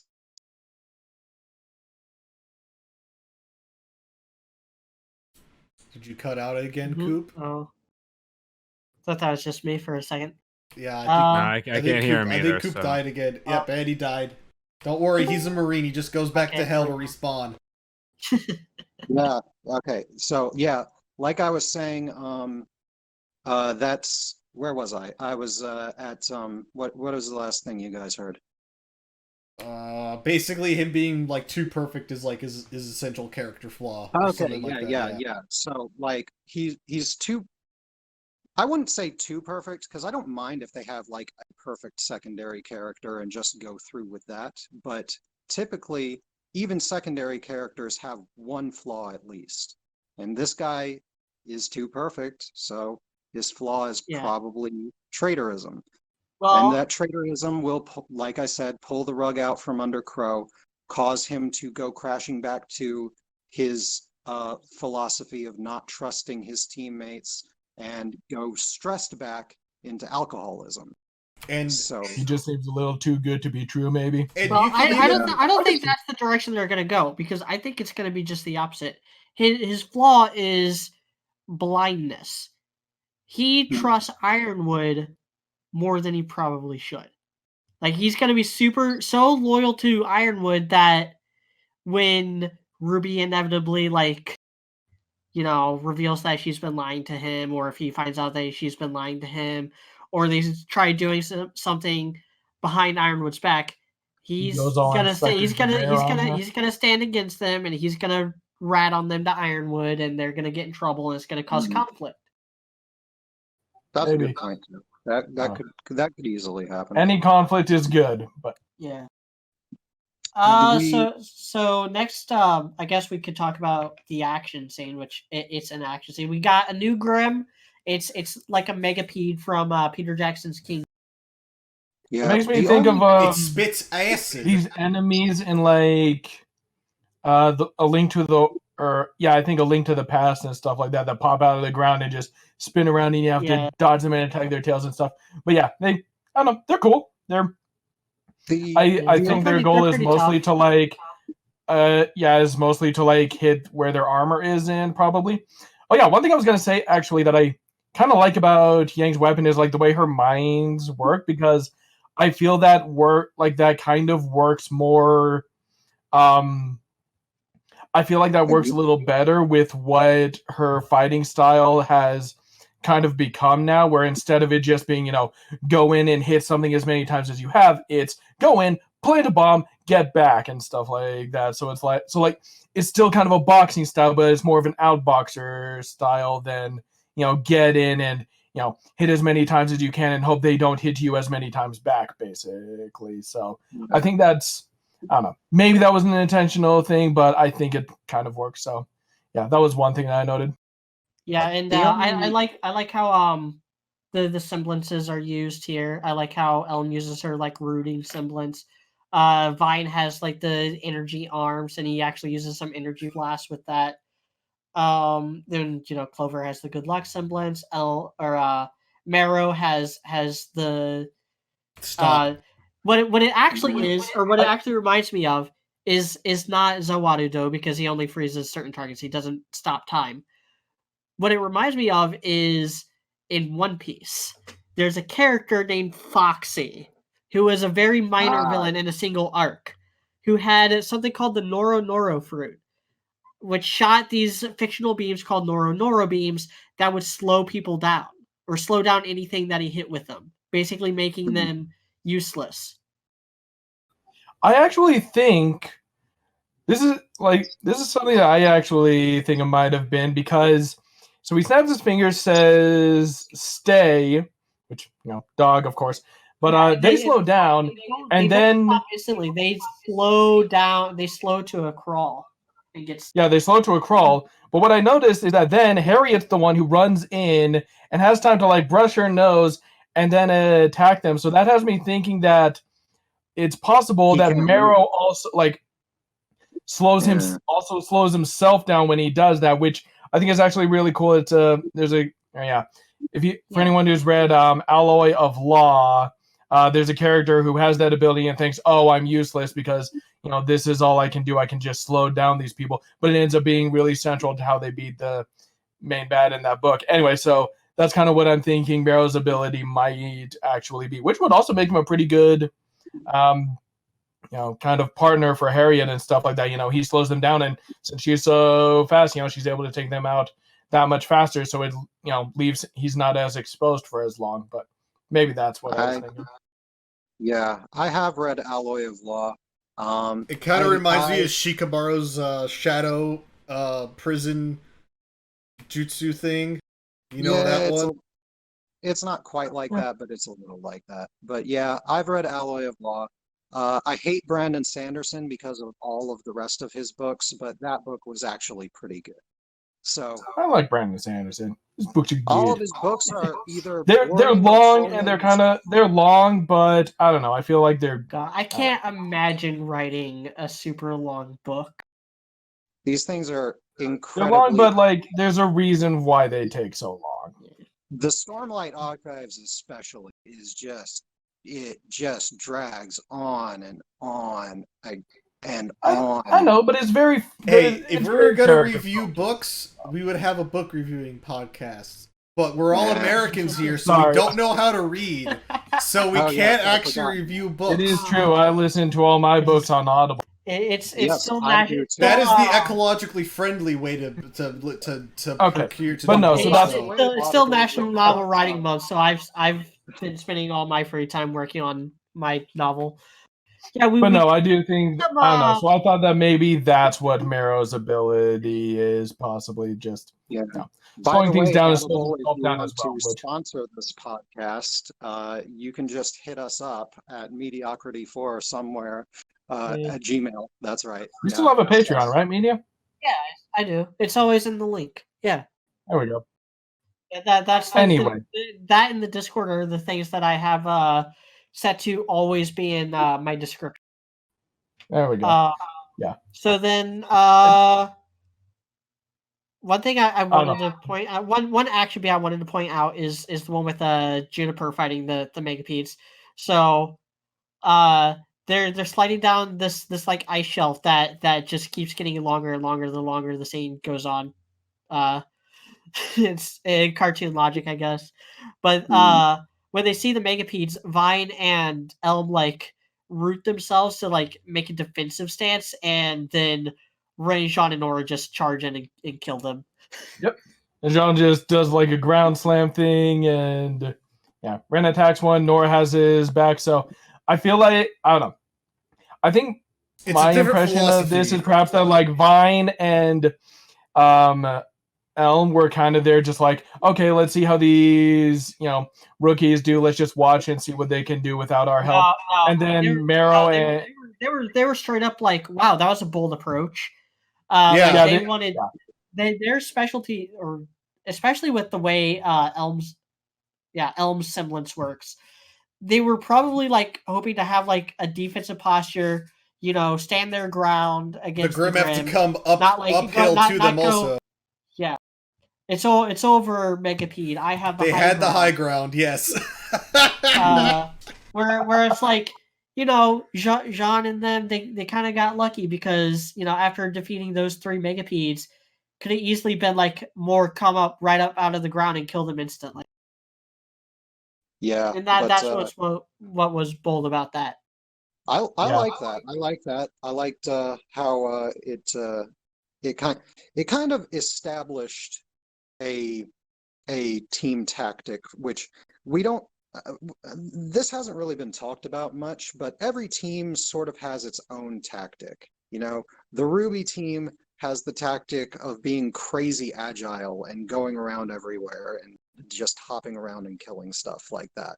The Juniper, or now Junior team, I suppose, is basically now having had established that their tactic is just to let Nora hit things really hard. Yeah, just charge forward and go in as basically a tank, essentially. Just run in, overpower, and overpower your opponent. Shoot them in the face with a big ass 150 millimeter gun cannon. But yeah, unlike a 150 millimeter cannon, they only have Ren's rope darts and Nora's grenade launcher, unfortunately. But both of those are still cool as hell, so I'm down with it. Yep. And it does feel like, you know, they had a plan and stuff like that. So like, yeah, Jean starts by, stunning them and stuff like that, and then Ren and Nora, finish them off, and Jean probably killed a few too back there. But I don't know. It just feels like Vine was kind of their, like, I don't know, maybe didn't think too much of their tactics, and they were kind of like, I mean, it worked. I don't know, but yeah, I don't know. But anyway, they all eventually end up at the final boss fight against the Ice Geist, whose middle name is Weiss. So it incorporates dust into its body, which I'm a little disappointed that it didn't use the dust, like the hybrid shit from Grim Eclipse, but it did create an interesting dynamic on how they had to defeat it that separates this from the previous Geist fight from back in Volume 4, where they just had to hit it harder. Yeah, they had to destroy it, but they also have to make sure none of its dust crystals hit the ground, which was basically a mine. They couldn't let the dust crystals hit the ground. They couldn't hit the dust crystals themselves, so they had to trap it, restrain it, and take it out piece by piece, and have carry it, and in one case RWBY, and then yank the Geist itself out of the out of its rock shell and stuff like that, and then keep catching it. And this is where I think I really like what we kind of have with the Aesops. I feel like this is where they established the Aesops as professionals, as opposed to Team RWBY and Team Junior, which are basically just fresh out of the academies at this point, I would say, because RWBY sees this thing and is like, holy crap, how do we beat this thing?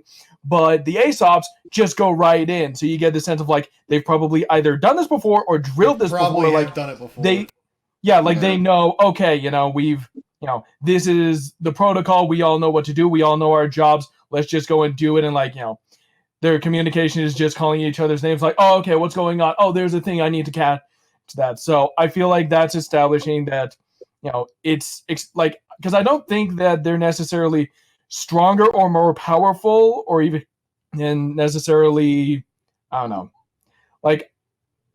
or even necessarily smarter. It's just they're more experienced. They've done this before. They know how to deal with this situation, something that, RWBY and Jean maybe aren't prepared for. So, yeah.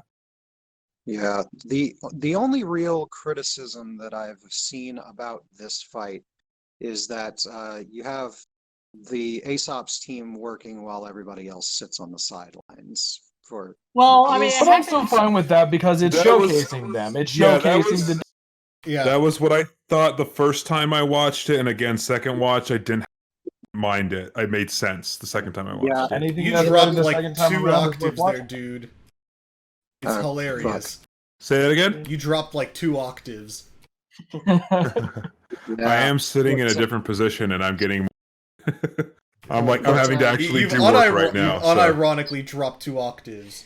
Well, it's also partly probably because I'm not ranting loudly about Renora right now, so my energy's not in it. To me, it sounds like your mic isn't getting full power.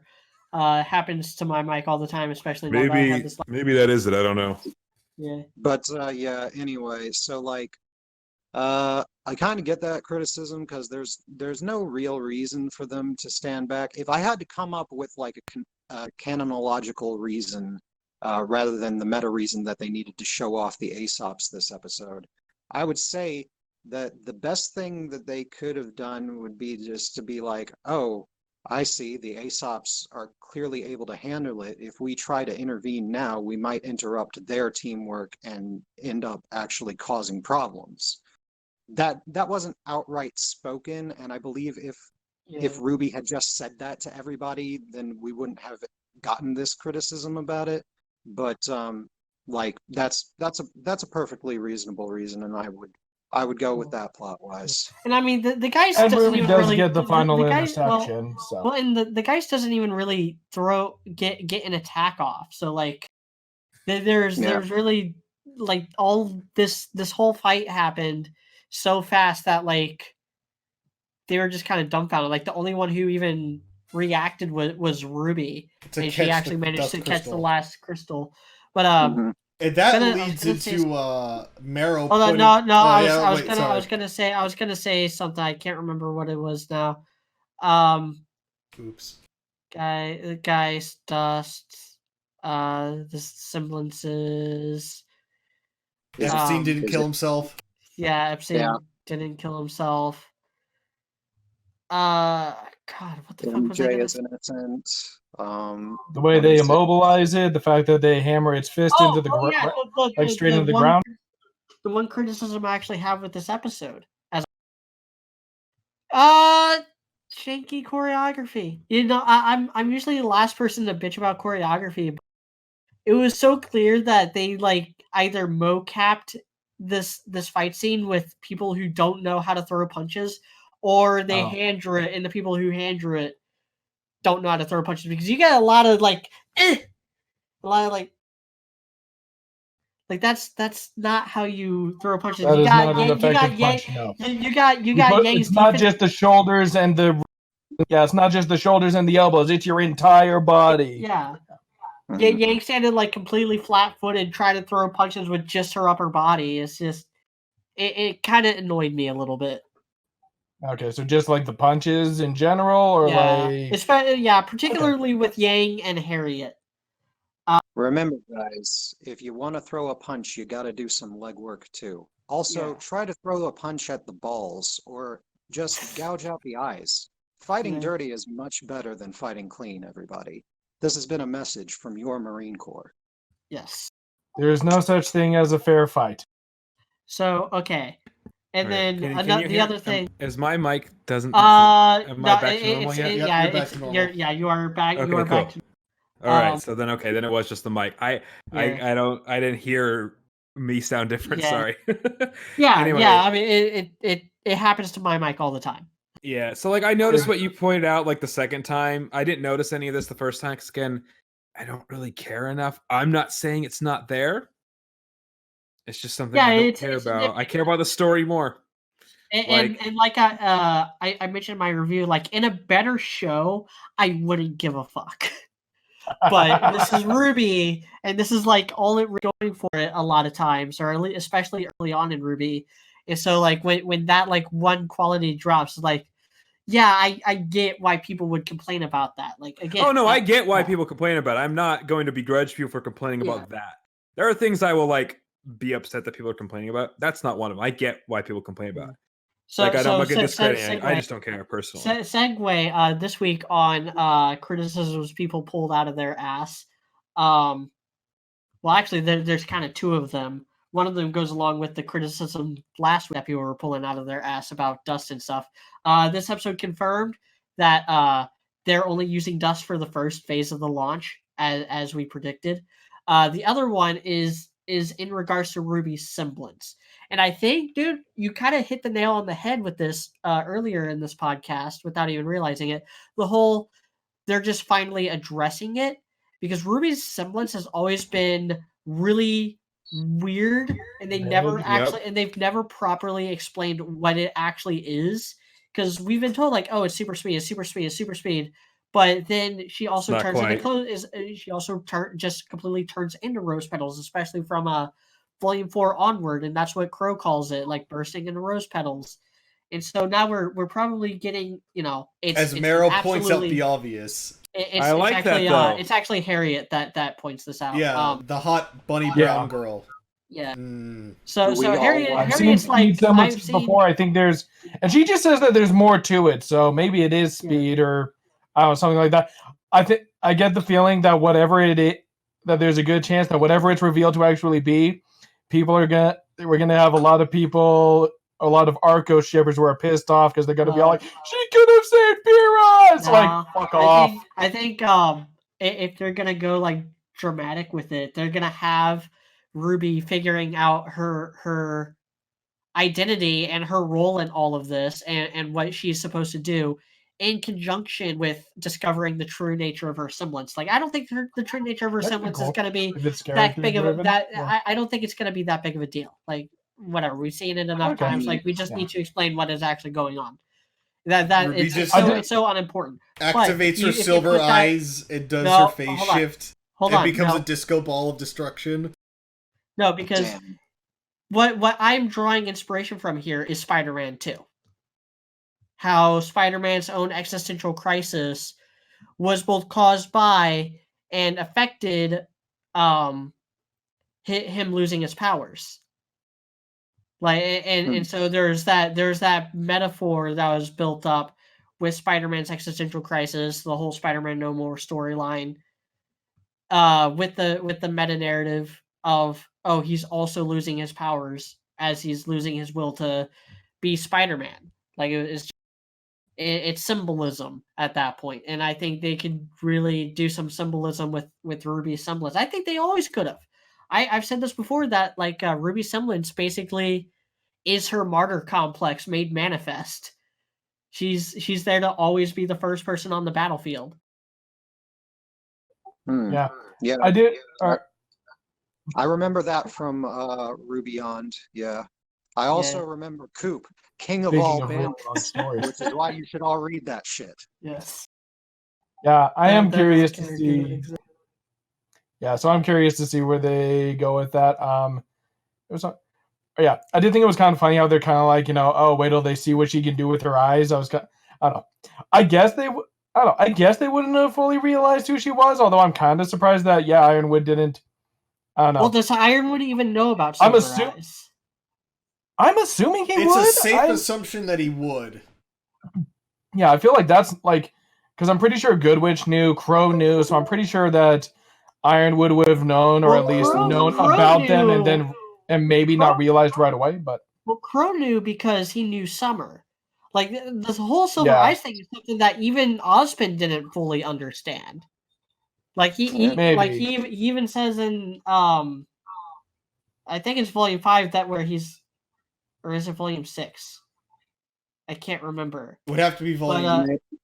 But he's even like, I'm not sure like how exactly this all works or why. And it's fucking Maria who even points out that like, oh, it comes from the God of Light because she saw the same vision they did with Jin, and she was able to put 2 and 2 together, having been a silver-eyed warrior. Like, so there's just a lot. There's just a lot as far as silver-eyed warriors that nobody really knows. Yeah. My only problem with that is that, like, if you want to get into what it is silver-eyed warriors are, and then connect it to the God of Light, who we don't know why he wants any of the stuff that he says he wants, because he just wants random stuff, apparently. I mean, I think he's just a fatherly person and thinks he's being fatherly, but his motivations are just alternating and weird, and they change and they become strange. He does weird stuff and causes weird things to happen. And it's he lets his brother do weird things, and it's like, I don't know, that dichotomy. It is weird the way that they're portrayed, and it does feel like I don't know. I guess my take on it is just like he's trying to let people succeed on their own, but maybe he puts faith in people that he shouldn't. It's it's impossible to really tell because the motivations with him and the goals are all over the place. So you really can't. But yeah, like as far as like Ruby figuring out her powers and stuff, that I mean, she's already basically figured out her silver eyes. So if she figures out her semblance, good on her. Like, Just needs I a mean, little more practice. like all that would really enable her to do is just use it with more effective skill, really, if she actually knew what it was over speed. But like, I'm assuming she already knows most of the way it behaves because it's been doing the same stuff, like Media said, since like Volume 4. And Yeah. I like I don't know that there's not a whole lot that can come of it. So I'm assuming that she'll just it's going to be a pretty minor plot point and probably just something that enables her to win a fight one time when she figures it out. Yeah. We just see her T-posing around in some empty arena. It's like, I think I'm figuring it out. Because, like, no one has ever asked Ruby this question, or, like, has posed that question. She probably hasn't even thought herself. It's like, is this all that I can do with this semblance? It's like, have I really tried? And so, I mean, I think, like, that's even kind of... Super speed is inherently, like, the most broken superpower. Or it's one of the most broken superpowers because with scaling, fast enough, you can outdo anything if you're fast enough. Pretty much. You can bend time. Well, yeah, unless somebody freezes time. I'm assuming Harriet's not quite that fast. No. But, even though she's fast in how much she is clearly the Flash. Harriet is fast where it counts in bed. Oh yeah. So just to address one of Harriet's sentences here, the whole I've met other people's speed semblances. Like, I've seen people criticize that line, and the criticism doesn't really make sense because on a surface value, this wouldn't be the only time we've had stuff like this. Emerald and Blake's not the only person who can create shadow clones. Emerald and Neo both have illusion semblances. Blake and Sun both have clone semblances. Yang, Nora, and Adam, all three have strength boosting semblances. Well, Adam has an absorption semblance that allows him to unleash it. So does Nora. Nora absorbs electricity, and Yang absorbs damage. Yeah, but they don't release it back again in one burst. They convert it to strength. It's slightly. All of them are slightly different. Yeah, that's what I'm saying. Like there are slightly different, but they're variations also within those powers. So like semblances, yeah. So like this also isn't the first time we've seen someone with a speed semblance. The only other speed semblance out there, Oobleck has a speed semblance, which seems to just be in short bursts. I don't know if that was a semblance or. I don't think that was a semblance. I don't know. They were just being weird. Someone who's actually read the lore book, please let me know if they say a semblance in that. But I mean, Oobleck's based on a rabbit too, though. So for instance, Harriet's speed semblance casts lightning and stuff as she runs, and she just moves super fast. There could be someone who has like an innate moment or like velocity semblance where they could run super fast in a single direction for short bursts of time. There could be someone who has a speed semblance that allows them to like create fire as they run instead of lightning. There's so many variations you can have with something that's they do the same thing, they just do it in different ways. It's like, yeah, I could run fast. Or it's like, yeah, I could run fast, but on like any surface. Or yeah, I can just T-pose across the map. Even the closest semblances to each other, the Schnee semblances that we've seen, Weiss summons different things than Winter does all the time. So like you can easily say that every individual does have a unique semblance, but that some of the semblances are just pretty close to each other. Yeah. Yeah. Well. So they managed to defeat the Geist and secure the area. They celebrate, and then we cut to our kind of like closing scene where we have Forest once again from last episode, who was kind of an insufferable little twat last week, and he gets got by Tyrion. Or does he? As Tyrion continues to go through his Jack the Rippering through all of Mantle. Now, here's a question that I want to ask, so we saw the blood pooling at the end of episode 1. Was that just that scene from the end of episode 1, just with more context, or is that just a completely different? No, it wasn't from the end of episode 1, because in episode 2 we see Forest first. So So here's the implications of this scene here, because we could basically get into theory crafting at this point.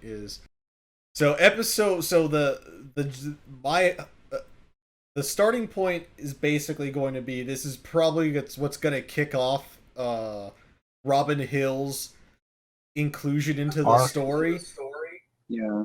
Also, it's probably gonna throw shade on Ironwood, because it's like, well, he was in y'all's custody. And then we're like, but we dropped him off, and then he just happened to find himself dead.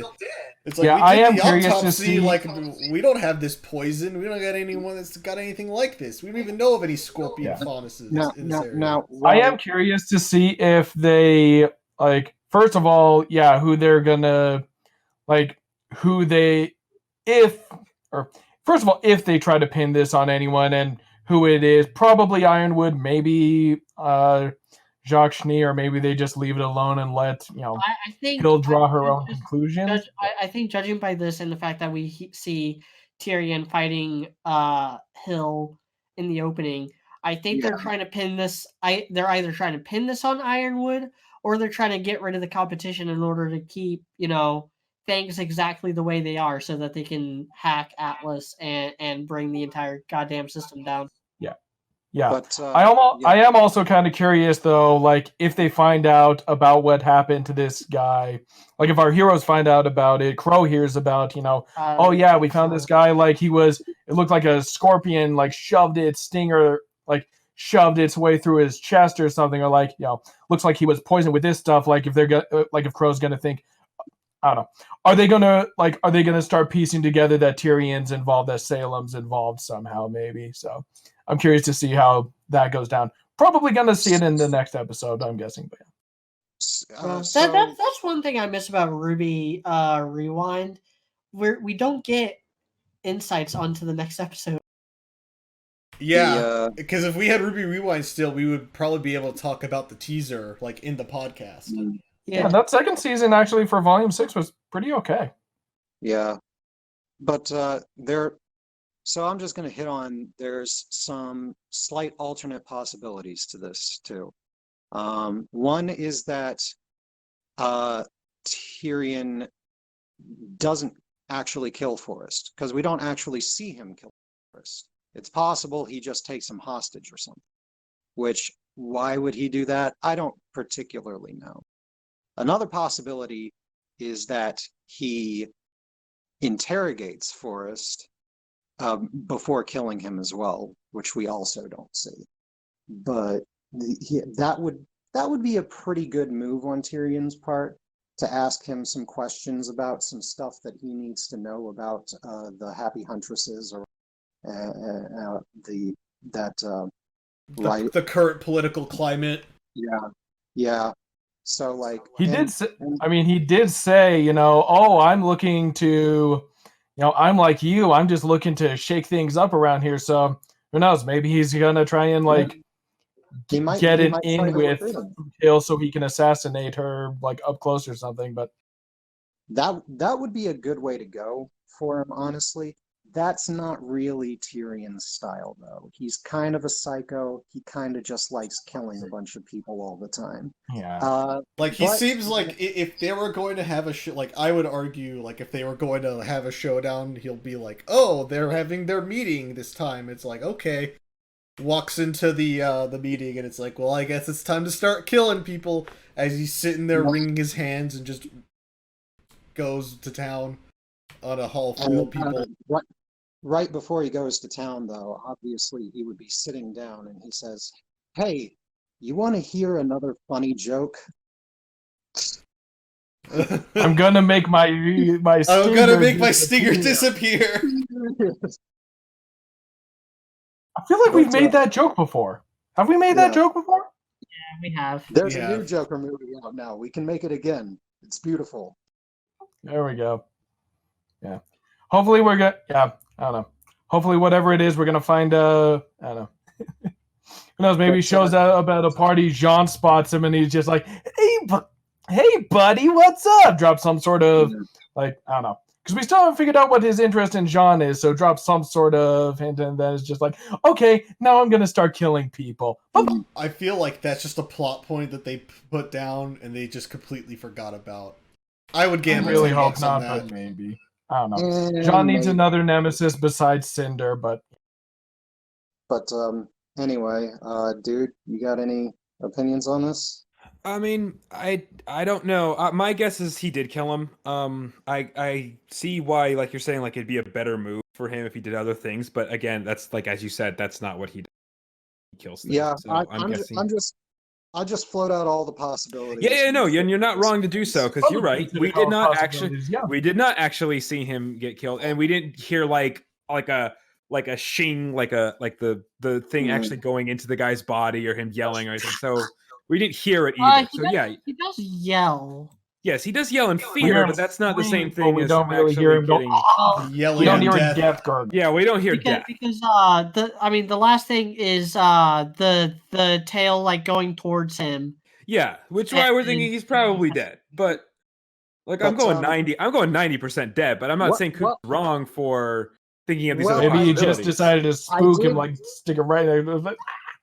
I did come up with another little theory about Tyrion's cybernetic tail, which is that just because you are a scorpion, you don't need to necessarily have a cybernetic tail with only one setting.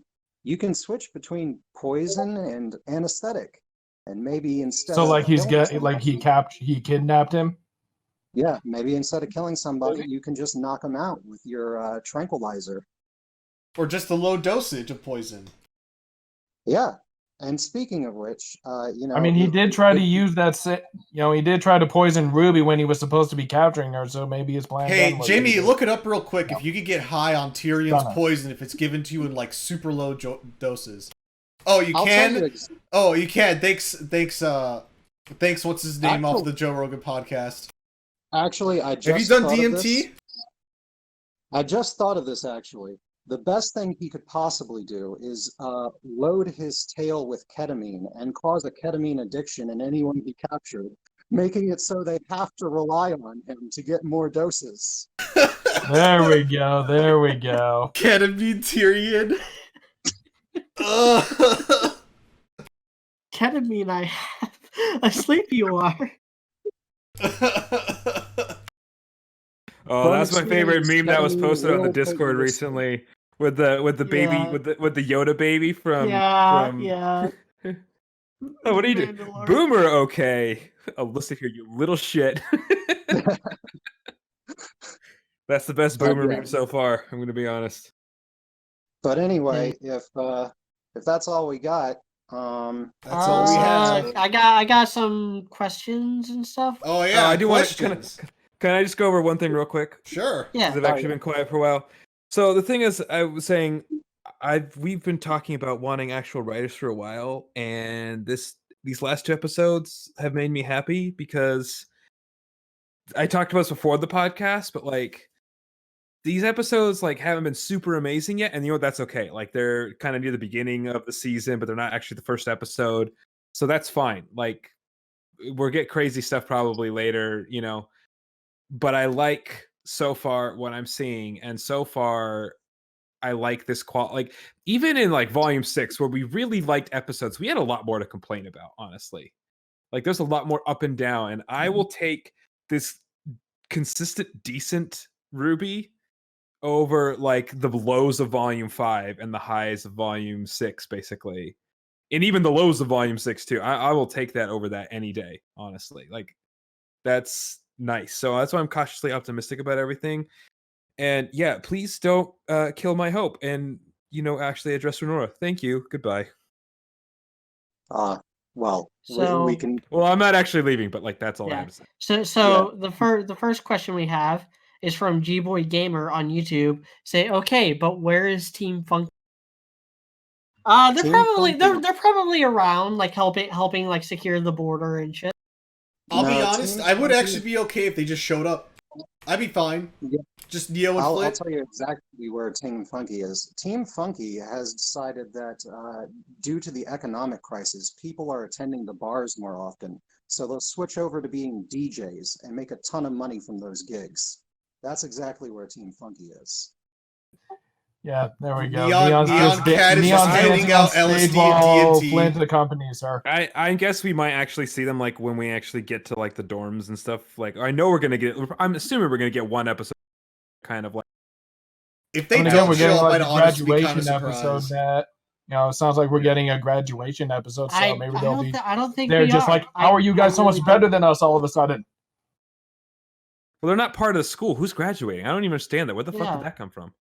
Yeah, I don't know where that theory came from. Who's graduating? I thought that was like the part of the description for the next episode or something. I don't think any. Like it's called Pomp and Circumstance. I thought there was something in there about graduation. I could be wrong. Maybe I'm wrong. No, I don't know. Don't listen to me. Maybe I'm an idiot. Just give us that episode where they have to be in the dorms and address Renora like I said, and then maybe we can see Team Funky during that. That's where we'll see Team Funky. To answer your question, I flipped it to a Renora question. So it's a Aubrey Harris asked in the middle of a pretty lengthy comment, but asked a question. Do you think Rin knows how to flirt? No, I don't think. No, absolutely not. I'm gonna say no because like all of it's based off of his like experience, like when he was young and how he met. And I think that's made him completely incapable. My guess is like we don't know exactly what their life was like before, but they were homeless children for at least some period of time together. So no, I don't think he knows how to do that. And Nora doesn't really know how to flirt either. She's very awkward about it. So she doesn't really know how to do it either. But he's just even worse because he's like that's his whole thing of like based on his semblance of I have to calm down and be stoic and all this shit, right? That's so yeah, no, he doesn't know how to flirt. All right, next question. Someone asked about RWBY lying to Ironwood. We kind of already addressed. Yeah. It's probably gonna bite her in the ass. It's been addressed in this episode. Yeah. Too. So those are all the ones I got on YouTube. Let me switch over to Twitter. My internet's being kind of slow. Don't let us down, Twitter. I swear to God, if you do, I will find you. So, Vincent810 asked, do you think Weiss and Blake will have some kind of mini arc this volume? Yes. I think they kind of already are in the middle of that. already have one, yes. Definitely Weiss is... the drive-by social commentary. Well, definitely Weiss has her whole thing with her. She's going to have her whole thing with her family. Again, really hope that part of it is going to be trying to save Whitley's soul. I'm actually, I kind of hope that Weiss attempts to like mend some fences with Whitley. I'd be okay with that. Yeah, like, he's her brother, and he's her kid brother. It's like, try to replace your father's bad influence with your good influence. Come on. Yeah, so to say that there's like an arc that's going to happen between Weiss and Blake, it's kind of stagnant at this point. They've kind of gotten everywhere they can get together, more or less. They don't really have much of a reason to interact with each other. But yeah, if they have an arc for Whitley, I'd be perfectly fine with that. So yeah, then, I don't know what arc that Weiss and Blake would go on. Honestly, like Weiss has already come around. Blake saying, "Yo, chill, bro." I can't imagine what else there is. So I would say no, actually. Yeah.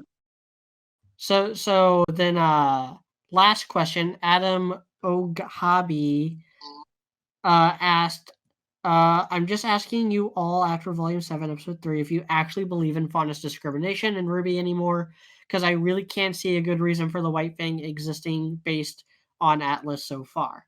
I mean, this episode kind of already confirmed, like, it's actually much more realistic as portrayed in this volume so far, it's actually been more realistic than what we were told in previous volumes, where it's not so much about race, it's about the haves and have-nots, and the Faunus just disproportionately have a lot more have-nots. And it looks like, too, it's like just in general and Mantle, it doesn't matter if you're a Haman or a Faunus, like, you're just stuck working shitty fucking jobs. Yeah. It's like, I work in the mines, and it doesn't help that most of the mines are shut down because we can't export fucking dust anymore. Yeah, so it's sucking for everyone. The white thing is kind of like, I don't know, Remnant's version of anti.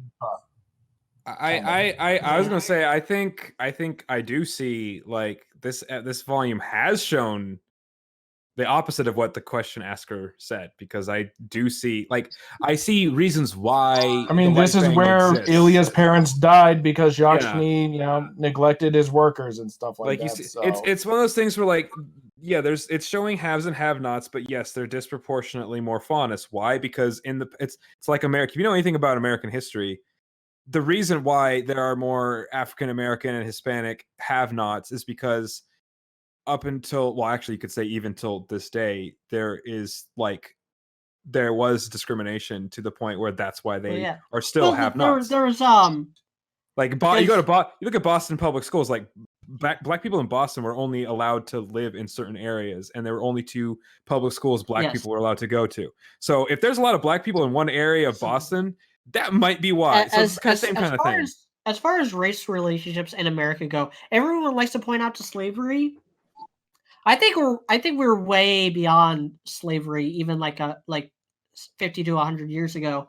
The real thing that fucked over the African American community was the 100 years after that. Yes, where in a better system, only allowed to 2/3 of the vote.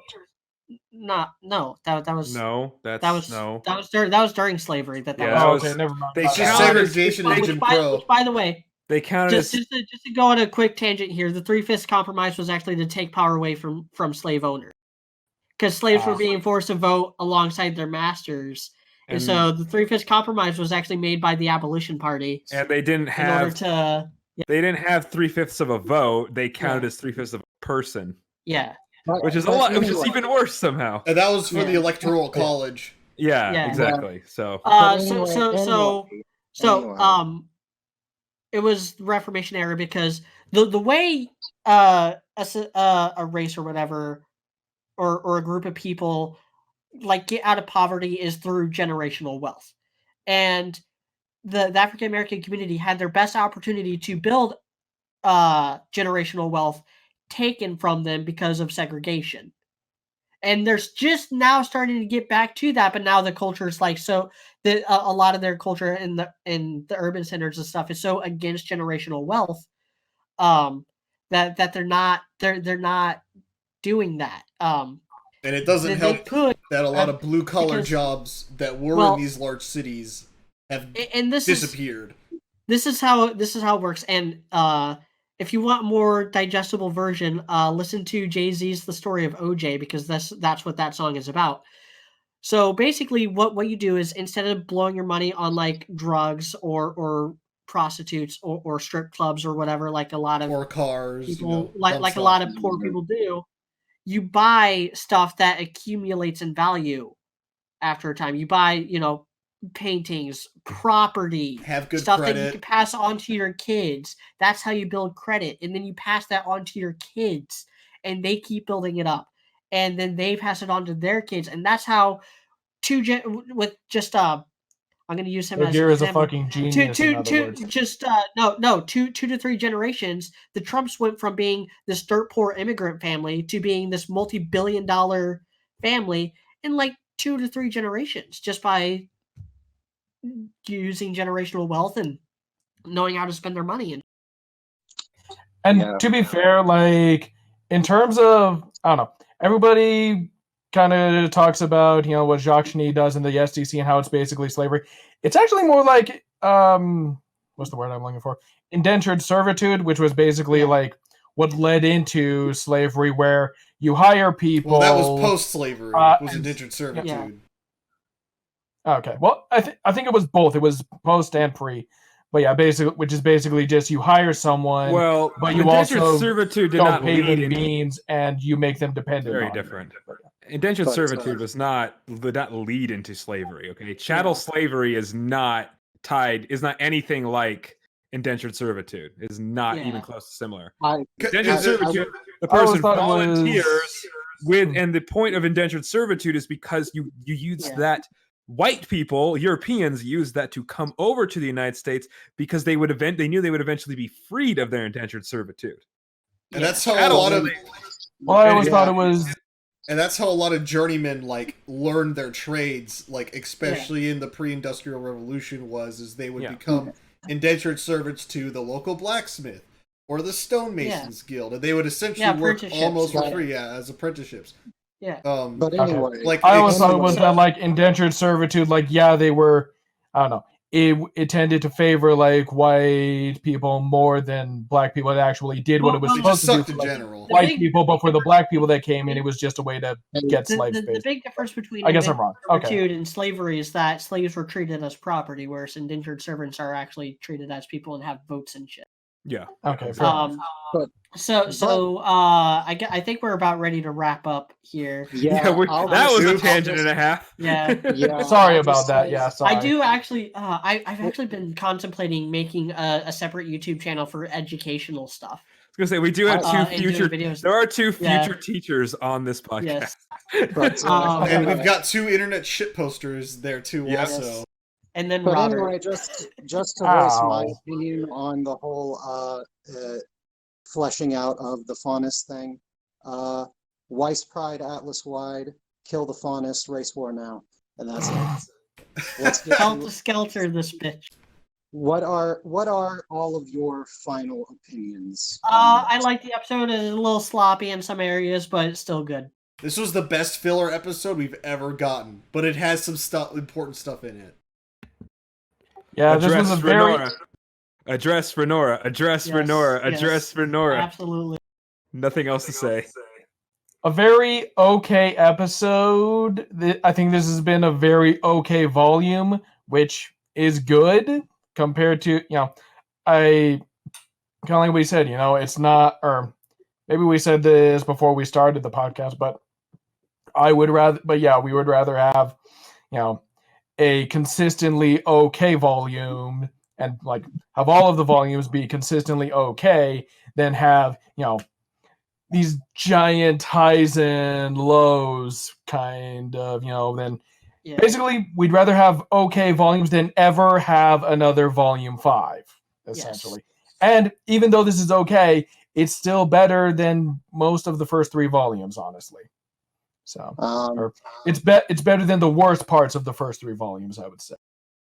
Well, I'd say it's better than the first 2 volumes, full stop, in every way, basically, so far.